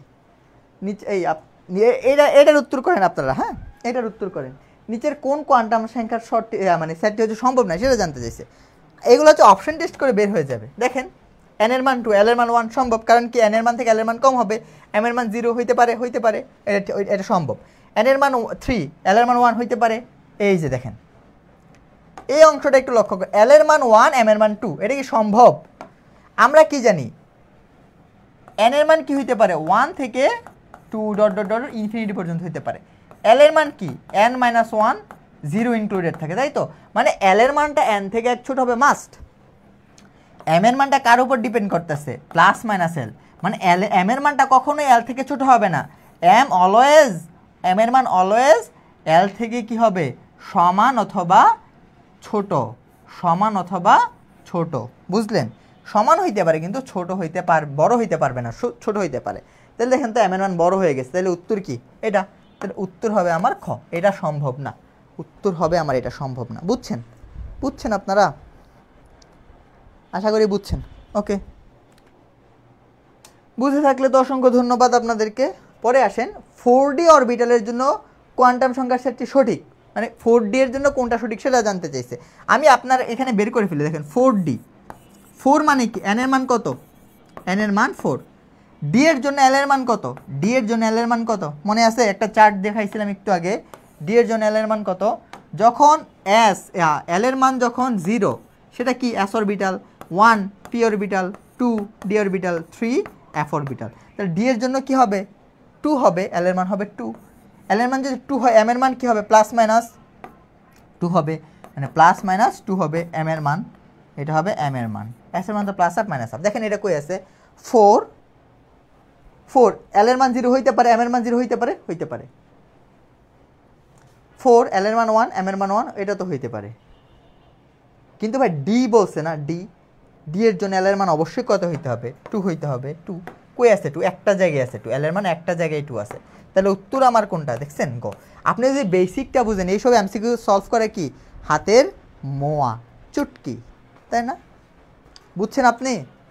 এই জি বুঝতে পারছি, অসংখ্য ধন্যবাদ যে আপু বুঝতে পারছেন। আপনারা যারা যারা ক্লাসটা শেয়ার দিছেন, দেন নাই মাইর খাবেন, দিয়ে ফেলেন, হ্যাঁ, আর যারা দিছেন তাদেরকে তো ধন্যবাদ। ওকে, নিচের কোন কোয়ান্টাম সংখ্যাগুলোর সেটটি নিষিদ্ধ? এই দেখেন নিষিদ্ধ মানে সঠিক না, এটা জানতে চাইছে, মনে রাখতে হবে নিষিদ্ধ আর নাকি শুদ্ধ কোনটা চাইছে, নিষিদ্ধ কোনটা। এবার আসেন n এর মান 1 l এর মান 0 হইতে পারে, এটা ঠিক আছে। n এর মান 3 l এর মান 2 m এর মান 2 হইতে পারে, সমান হইতে পারে। n এর মান 2 l এর মান 2 m এর মান 2 হইতে পারে। n এর মান 4 l এর মান 2 m এর মান 0 হইতে পারে। এই সব কি সেম দিছে?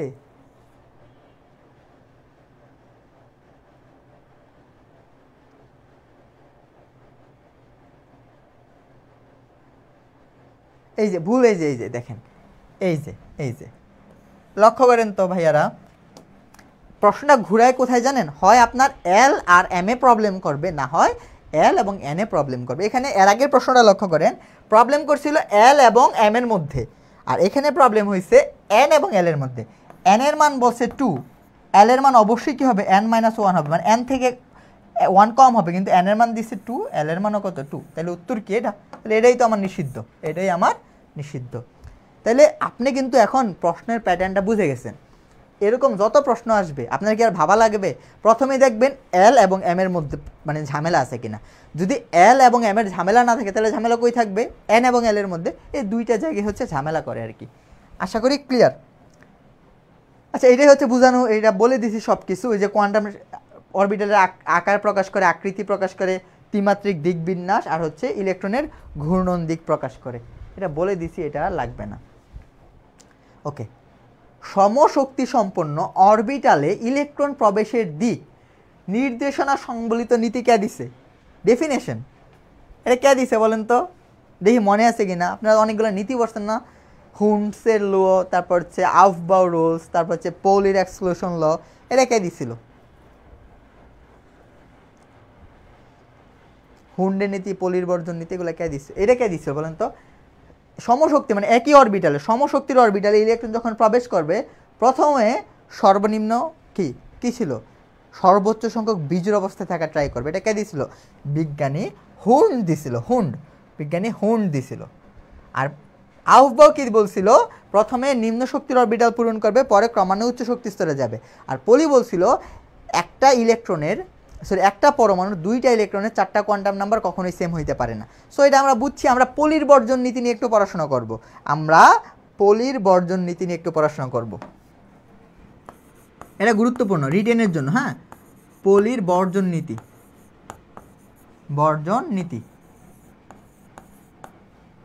এটা ডিইউ রিটেনের জন্য, এমসিকিউতে তো আসেই, বিশেষ করে রিটেনের জন্য একটু মনে রাখতে হবে, বিশেষ করে ব্যতিক্রমগুলা। হ্যাঁ, আমরা ব্যতিক্রম সহজগুলো সবাই পারি। আচ্ছা, বর্জন নীতি কি সেটা একটু ব্যাখ্যা করি। বর্জন নীতি মনে রাখবেন 1, আচ্ছা এটা একটু মনে রাখাই। হ্যাঁ, ধরেন পলি একজন খারাপ মানুষ, হ্যাঁ খারাপ মানুষ পলি, ওকে মানলাম। তো খারাপ মানুষ থেকে ভালো হইতে, খারাপ বলতে বাটপার লোক, বাটপারকে আমরা কি বলি? 420 বলি, 420 বাটপার। এখন বাটপার থেকে ভালো করব, কি করতে হবে? ওর ক্যারেক্টার চেঞ্জ করে দিতে হবে, ওর জিন চেঞ্জ করে দিতে হবে। তো আমি ওর জিন চেঞ্জ করে দিলাম কীভাবে? ধর আমি 1 যোগ করে দিলাম, তাহলে কি হইলো 421 হয়ে গেল। তারপরেও কিছু বাটপার রয়ে গেছে, একদম এখন কি করবো? একদম চেঞ্জ করে দিব। কি প্রক্রিয়ায়? রিকম্বিনেন্ট ডিএনএ প্রক্রিয়া, মনে আছে বায়োলজিতে? ওকে, তাহলে কি হয়ে যাবে? 1 মানে চেঞ্জ হয়ে যাবে, 2 4 হয়ে যাবে, মানে রিভার্স করে দিছি, উল্টাই দিছি। প্রথমে 1 পরে 2 পরে 4 লিখে দিছি। মানে খারাপের একদম অপোজিট কি? ভালো। এটা ছিল খারাপ, এটা একদম ভালো হয়ে গেছে। এই ভালো জিনিসটাই হচ্ছে পলিবর্জন নীতি। এই ভালো জিনিসটাই কি? পলিবর্জন নীতি। এখন বলতে পারবেন ভাইয়া 124 কেমনে পলিবর্জন নীতি? এটা এভাবে পলিবর্জন নীতি। এই 1 দিয়ে মনে রাখবেন একটি পরমাণুর 2 দিয়ে মনে রাখবেন দুইটি ইলেকট্রনের 4 দিয়ে মনে রাখবেন 4টি কোয়ান্টাম নাম্বার। 4টি কোয়ান্টাম নাম্বার কখনোই সেম হবে না,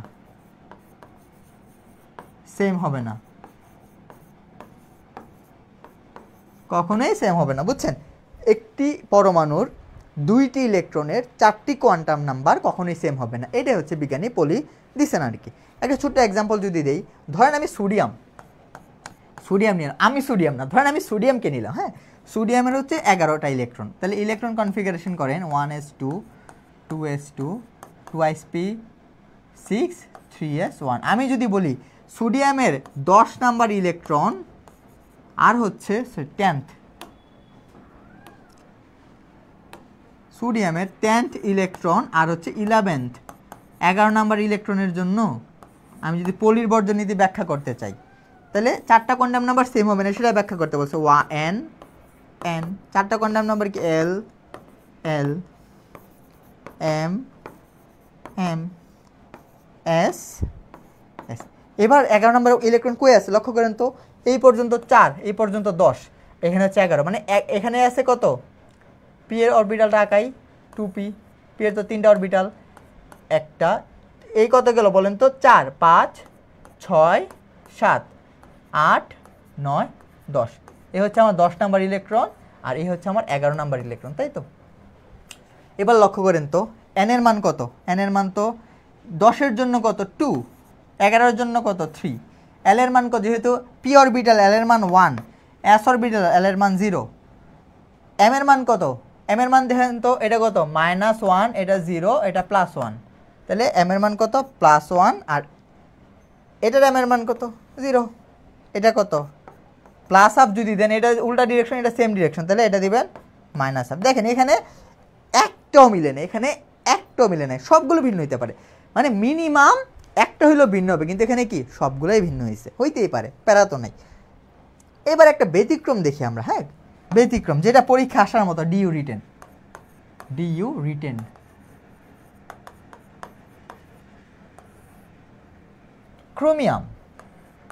ক্রোমিয়ামের পারমাণবিক সংখ্যা তো 24। ক্রোমিয়ামের কত বের করবেন বলেন তো আপনারা? ক্রোমিয়ামের হচ্ছে আপনারা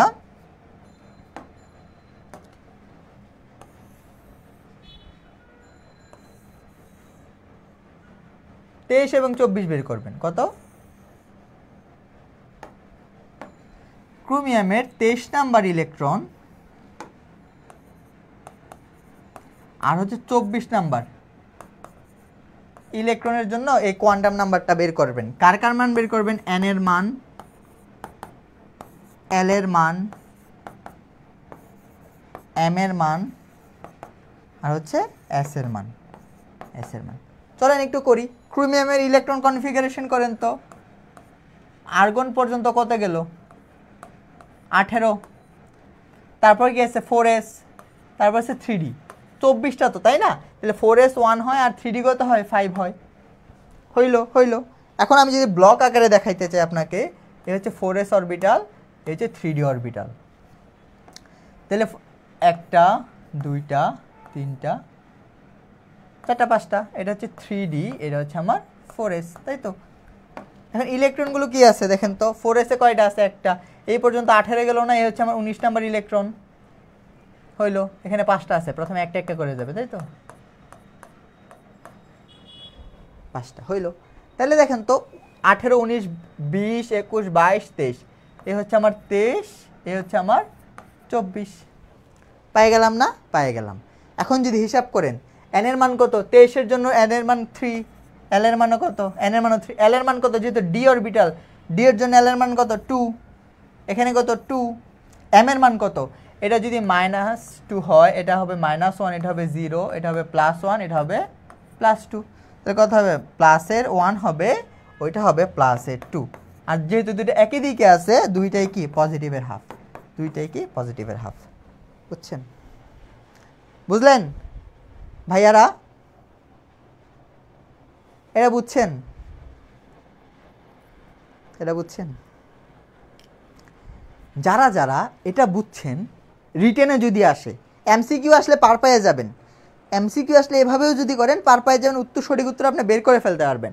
যদি ভাইয়া রিটেনে আসার আপনি যদি এটা লিখেন, যদি এটা লিখেন, আপনাকে 10-এ 10 দিয়ে দেবে, কারণ আপনারটা হইছে, কারণ আপনারটা হইছে। হ্যাঁ, কীরকম হয়েছে সেটা যদি একটু লক্ষ্য করেন, কীরকম হয়েছে সেটা যদি একটু লক্ষ্য করেন, এরকম আপনারটা কী করবে জানেন, এরকম একটা ক্রস দিবে, ক্রস দিয়ে এরকম সুন্দর চশমা দিয়ে দিবে। হয় নাই? রিটেনে যদি করেন হয় নাই। কেন হয় নাই? ভাই সব তো ঠিক লিখছি, কেন হয় নাই? এবার আসি কেন হয় নাই।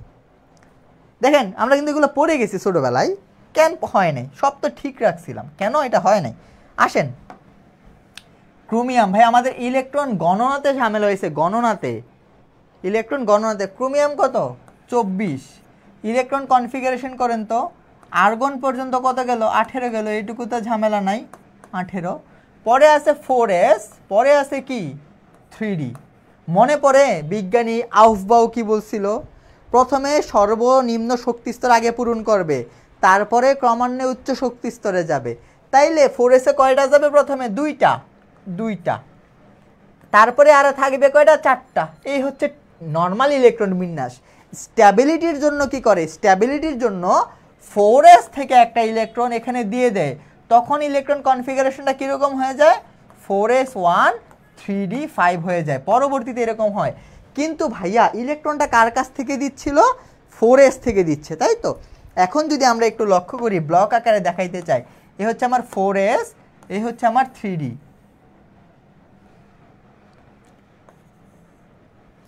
বুঝলো। তাহলে 5টা অরবিটাল আঁকায়, 1টা 2টা 3টা 4টা 5টা হইলো। এটা আমার হচ্ছে 4s, এটা হচ্ছে আমার 3d। এবার গণেন ভাই, আর্গন পর্যন্ত 18টা হইল, এই পর্যন্ত কয়টা আছে, 18টা ইলেকট্রন। 19 নাম্বার ইলেকট্রন হচ্ছে এই যে, এটা 19, এটা কত 20, এটা কত 20, আমি নাম্বারিংটা করি, এটা 19, এটা কত 20। তারপরে কি, এই যে হচ্ছে আমার 21, এই হচ্ছে আমার 22, এই হচ্ছে আমার 23, পাইছেন 23, এটা হচ্ছে আমার 23 নাম্বার ইলেকট্রন, ক্লিয়ার। এই হচ্ছে আমার 24, এটা কত আমার 24 নাম্বার ইলেকট্রন। কিন্তু স্ট্যাবিলিটির জন্য কি করে, স্ট্যাবিলিটির জন্য হচ্ছে ভাইয়া এই যে ইলেকট্রনটা আছে সেটা এখানে চলে যায়, হয় 20 অথবা 19, নর্মালি পরেরটাই যায়, সো এটাকে আমরা 20 হিসেবে কনসিডার করতে পারি। তাহলে এইখানে যে ইলেকট্রনটা ছিল সেটা কত নাম্বার ইলেকট্রনটা ছিল, 20 নাম্বার ইলেকট্রনটা ছিল। বুঝছেন ঝামেলা কই হইছে? কিন্তু এখন আমরা এটাকে কত ধরছিলাম, 24 ধরছিলাম, এটা কিন্তু 20 নাম্বারটাকে 24 ধরছিলাম, এই হচ্ছে আপনার ভুলটা। বুঝছেন, এটা হচ্ছে 20 নাম্বারটা, আশা করি বোঝা গেল। তাহলে এখন যদি আমি আপনাকে সেটা দেখাইতে চাই, এখন যদি আপনাকে আমি পলির বর্জন নীতিটা ব্যাখ্যা করতে চাই, কত কত নাম্বারের জন্য, নাম্বার হচ্ছে আমার 23-এর জন্য আর হচ্ছে 24-এর জন্য। এখন যদি আমি বের করি কি আসে দেখেন তো, n এর মান কত, যেহেতু আমার ডি অরবিটালে আছে তাহলে 3, n এর মান কত 3, l এর মান কত, দুইটাই ডি অরবিটাল 2, l এর মান কত 2। কিন্তু ভাইয়া m এর মানটা লক্ষ্য করেন, m এর মানটা কি, এটা যদি -2 হয়, এটা -1, এটা 0, এটা +1, এটা +2,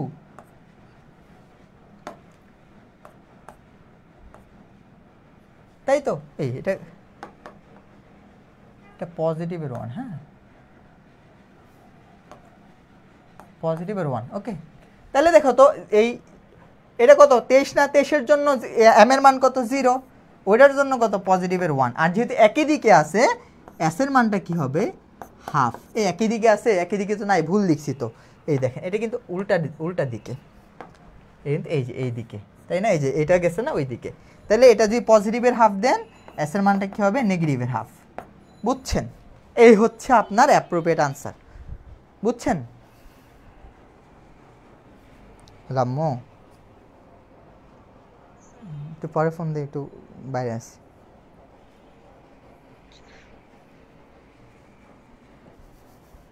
বুঝছেন? বুঝছেন ভুল কোথায় হয়েছিল? এই যে এটার কেন ভুল হয়েছে ভাই, ঢাবি রিটেনে যদি এটা দেন তাহলে কি নাম্বার দিবে? দিবে না। উত্তর হচ্ছে এটা। আশা করি বুঝাইতে পারছি। ঝামেলা হচ্ছে নাম্বারিং। আপনাদের একটা SW থাকবে, হোমওয়ার্কস SW কি কপারের 28 এবং 29, কপারের 28 এবং 29-এর জন্য আপনারা কি করবেন? এই পলির বর্জন নীতি ব্যাখ্যা করবেন। 28 এবং 29-এর জন্য পলির বর্জন নীতি ব্যাখ্যা করবেন। আশা করি এটা বুঝছেন। তো আমরা সামনে যাইতে পারি। এই যে আসি, এটা গ্লোবাল সল্ট, এই লবণের সংকেত কোনটা? এটা আইওটিতে আসছিল। হ্যাঁ, ঢাবির জন্য গুরুত্বপূর্ণ, মনে রাখতে হবে। সোডিয়াম সালফাইড ইন্টু 10 অণু পানি, সোডিয়াম সালফাইড ইন্টু 10 অণু পানি। এটা থেকে ঢাবিতে একটা রিটেন আসতে পারে, এটা থেকে ঢাবিতে একটা রিটেন আসতে পারে। কি রিটেন? আমরা কি জানি দ্রাব্যতার সাথে তাপমাত্রার কি সম্পর্ক মনে আছে? দ্রাব্যতার সাথে তাপমাত্রা, আমরা যদি তাপ হারি বিক্রিয়া নেই, তাপ হারি বিক্রিয়া নেই, দ্রাব্যতার সাথে তাপমাত্রার কি সম্পর্ক? যত তাপমাত্রা বাড়াবো দ্রাব্যতা বাড়বে। তাহলে গ্রাফটা হচ্ছে তোমার এরকম হয়। যদি তাপ উৎপাদী নেই, তাপ উৎপাদী নেই, তখন কি হয়? দ্রাব্যতার সাথে তাপমাত্রা সম্পর্ক কি হয়? যত তাপমাত্রা বাড়াবো দ্রাব্যতা তত কমে। তাহলে গ্রাফটা হয় এরকম, কমতে থাকে। কিন্তু ভাইয়া গ্লোবাল লবণের ক্ষেত্রে গ্রাফটা কীরকম হয়? গ্লোবাল লবণের ক্ষেত্রে হচ্ছে তাপমাত্রা দ্রাব্যতা ভার্সেস টেম্পারেচার গ্রাফ কত হয়? 32 ডিগ্রি পর্যন্ত গ্লোবাল লবণ কি তাপ হারি বিক্রিয়া, তখন এইভাবে বাড়তে থাকে। 32 ডিগ্রিতে যখনই চলে যায় তখন তাপমাত্রা কমতে থাকে, গ্রাফটা এরকম হয়ে যায়। এটা কত? 32 পয়েন্ট সামথিং, মানে 32 ডিগ্রি ধরে রাখতে পারো। বুঝছো? তো গ্লোবাল সল্টের ক্ষেত্রে এই সংকেত, এই গ্রাফটা আঁকা আসতে পারে। বুঝছো?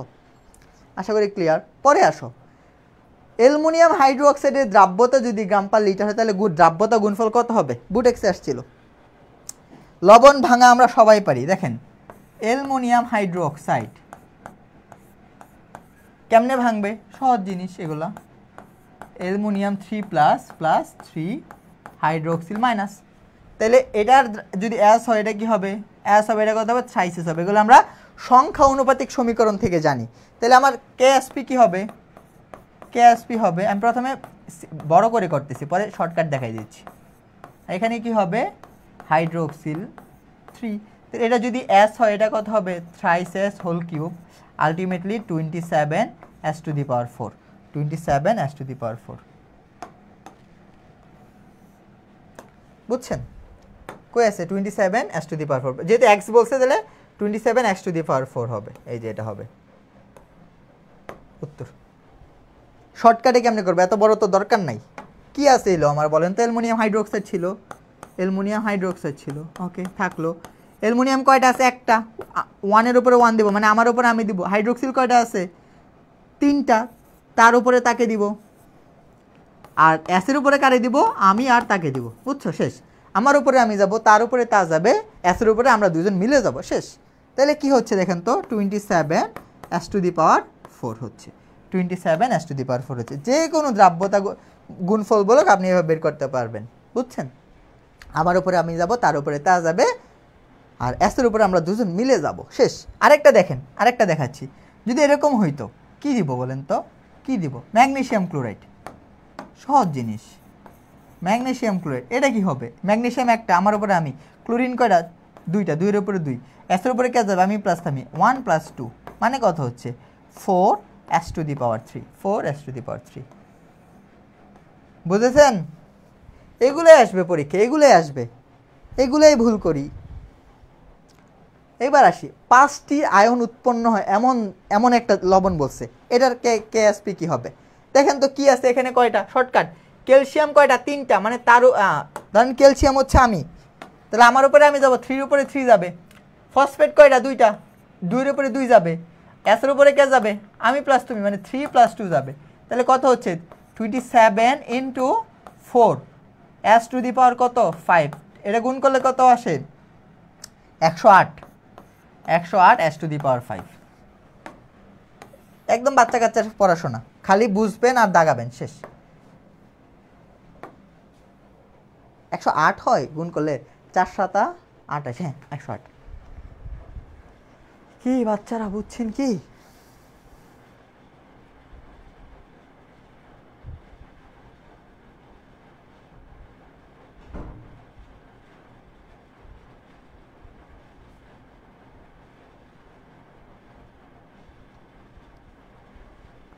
বুঝতে পারলেন? আশা করি বুঝতে পেরেছেন। পরে আসেন, রিডবার্গ ধ্রুবকের এটা দ্বারা প্রকাশ করা হইলে যে হাইড্রোজেন পরমাণুর বর্ণালীর বামার সিরিজের সর্বনিম্ন তরঙ্গ সংখ্যা, সর্বনিম্ন তরঙ্গ সংখ্যা, একটু কথা বুঝতে হবে। দেখেন, সর্বনিম্ন তরঙ্গ সংখ্যাকে কি দ্বারা তরঙ্গ সংখ্যাকে কি দ্বারা প্রকাশ করে? নিউবার। নিউবার মানে কি? 1/λ। এই মানটা কি মিনিমাম হবে? মিনিমাম হবে। তাহলে 1/λ মান মিনিমাম কখন হবে?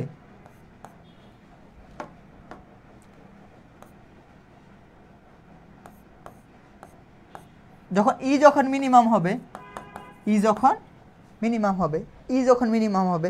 কারণ এর সাথে বা নিউবারের সাথে ল্যামডার কি সম্পর্ক? ব্যস্তানুপাতিক সম্পর্ক। ল্যামডা যত বেশি হবে এটার মান তত কম হবে, ল্যামডার মান যত বেশি হবে এটার মান তত কম হবে। ল্যামডার মান যত বেশি হবে এর মান কি হবে?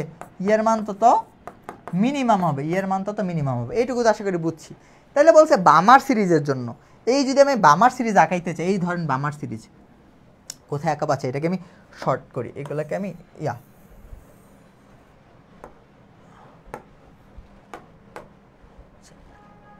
এটা আমি এখানে দেখাই। হ্যাঁ এখানে দেখাই। আচ্ছা বামার সিরিজ আঁকাচ্ছি আমি। এই যে বামার সিরিজ মানে কি? যদি 2-এ আসে সেটা হচ্ছে বামার সিরিজ, 2-তে আসতে হবে। তাহলে এখানে n1 এর মান কত? ফিক্স। n1 কি? n1 এর মান হচ্ছে ফিক্স আছে, কত আছে? 2-এ আসতেছে, এটা ফিক্স। n2 এর মান কত হবে? n2 এর মান কত হবে সেটা বের করতে হবে। বলছে এর মান সবচেয়ে কম কোথায়? পরেরটা, ইমিডিয়েট পরেরটা। ধরো 3 থেকে যদি আসে শক্তির মান সবচেয়ে কম, 4 থেকে আসে তো শক্তি আরও বেড়ে যাবে, তাহলে n2 এর মান কত হবে? 3 হবে। এটা বসাই দেন, জাস্ট হয়ে যাবে। তাহলে আমাদের, আমি একটা স্লাইড নিয়ে দেখাই। দেখেন 1/λ = RH z²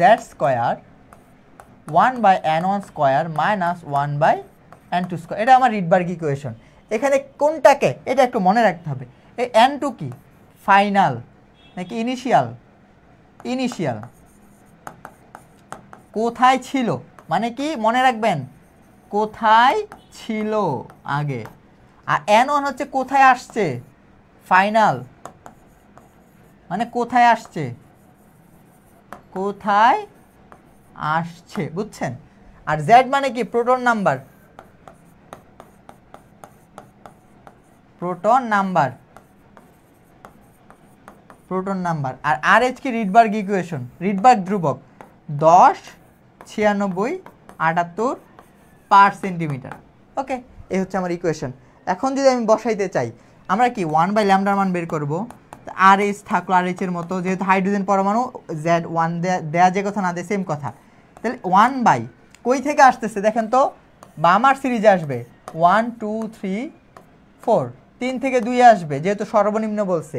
তাহলে n এর মান কত? ফাইনালি 2-তে আসতেছে, মানে 4 মাইনাস কত? 1/9। ক্লিয়ার? তাহলে লক্ষ্য করেন তো, লসাগু করবো শুধু 36, উপরে কত থাকবে?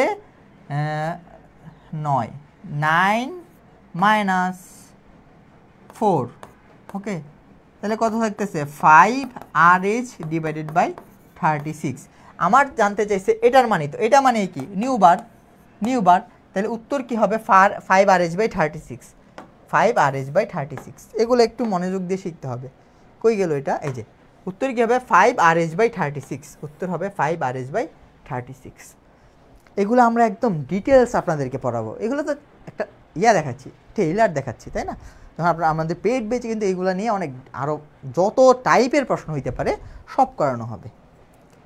আশা করি এগুলো আমরা বুঝছি। এটা না পারলে মাইর খাওয়া উচিত। এই যে বেরিয়াম নাইট্রেট দ্বারা কাকে শনাক্তকরণ করা যায়? বেরিয়াম নাইট্রেট দ্বারা হচ্ছে সালফেট এবং কার্বনেটকে শনাক্তকরণ করা যায়। সালফেট এবং কার্বনেটকে আয়ন শনাক্তকরণ। এখন আয়ন শনাক্তকরণের একটা ট্রিক্স দেখবেন। দেখেন আপনি জাস্ট এভাবে লিখবেন অ্যালুমিনিয়াম 3+,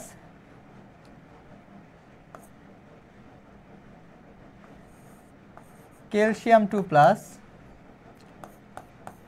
ফেরাস 2+, ফেরিক 3+, তারপর হচ্ছে লিখব কি জিঙ্ক 2+, আর হচ্ছে কপার 2+, সবগুলো লিখছি। হ্যাঁ, ক্যাটায়ন যারা যারা আছে এই সবগুলোকে শনাক্তকরণ করা যায় কি দিয়ে বলেন তো? অ্যামোনিয়াম হাইড্রোক্সাইড দিয়ে। অ্যামোনিয়াম হাইড্রোক্সাইড দিয়ে সবগুলোকে শনাক্তকরণ করা যায়। তারপরে আসি শুধু ডি ব্লকে যারা আছে, এই ডি ব্লকে যারা আছে যতটুকু মার্ক করছি তাদেরকে শনাক্তকরণ করা যায় পটাশিয়াম ফেরুসায়ানাইড K4 FeCN6 পটাশিয়াম ফেরুসায়ানাইড দিয়ে। তারপরে ডি ব্লকের মধ্যে এই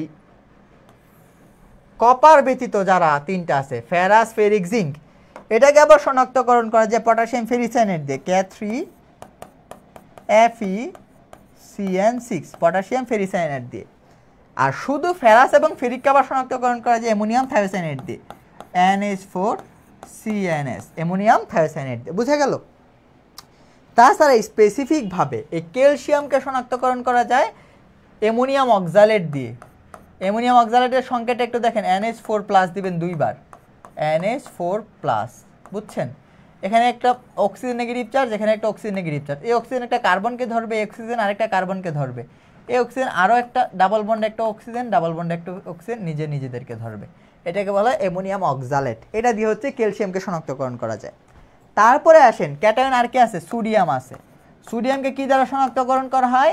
পটাশিয়াম পাইরো অ্যান্টিমোনেট K2H2SB2O7 পটাশিয়াম পাইরো অ্যান্টিমোনেট।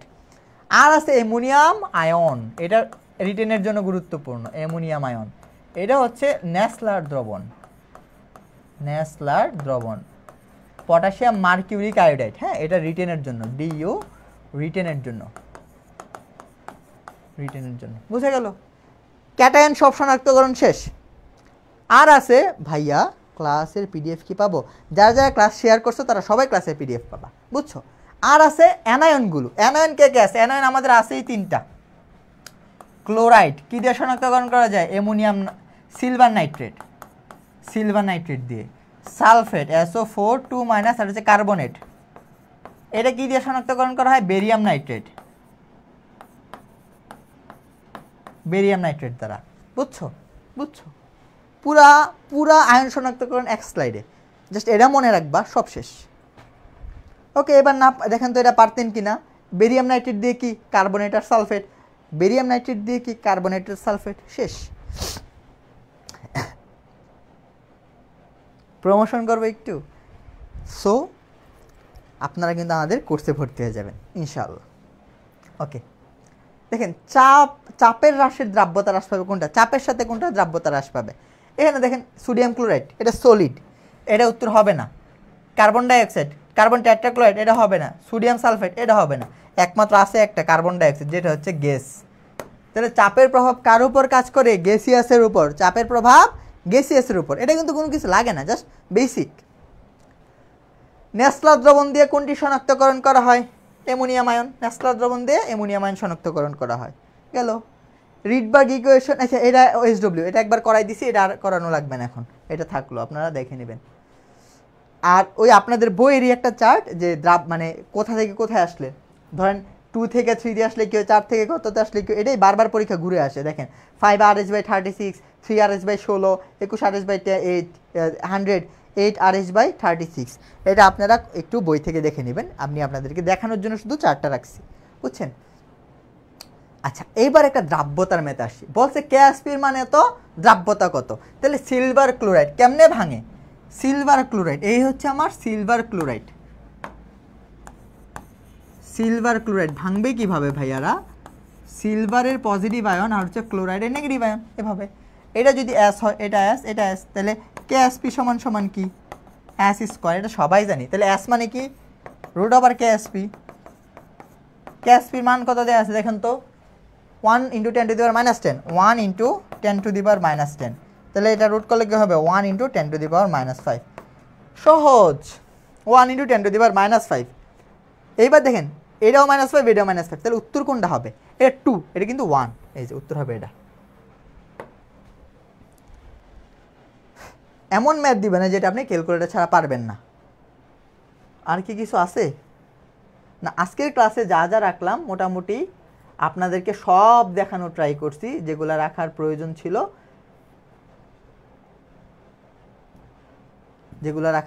ছিল, সবই রাখছি।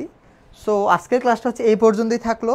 মানে এই চ্যাপ্টার থেকে যে টপিকগুলো থেকে প্রশ্ন হয় সেই সবগুলো টপিক কিন্তু রাখার ট্রাই করছে। সো আপনাদের কাজ হবে ভাইয়ারা এই টপিকগুলো ভালো করে পড়ে ফেলা। আর আপনাদের সাথে পরবর্তী আরেকটা ক্লাসে দেখা হবে ইনশাল্লাহ। আজকের ক্লাস কেমন লাগলো আপনারা জানাইতে পারেন, একটু কমেন্ট করে পোস্ট করতে পারেন। আর যারা যারা ভালো লাগছে আমাদের কোর্সে এনরোল করতে পারেন। যারা যারা ক্লাসটা শেয়ার দিয়েছেন আপনারা তাদের আমরা তাদেরকে পিডিএফটা প্রোভাইড করে দেবো, বুঝছেন? আমরা তাদেরকে পিডিএফটা তো প্রোভাইড করে দিব।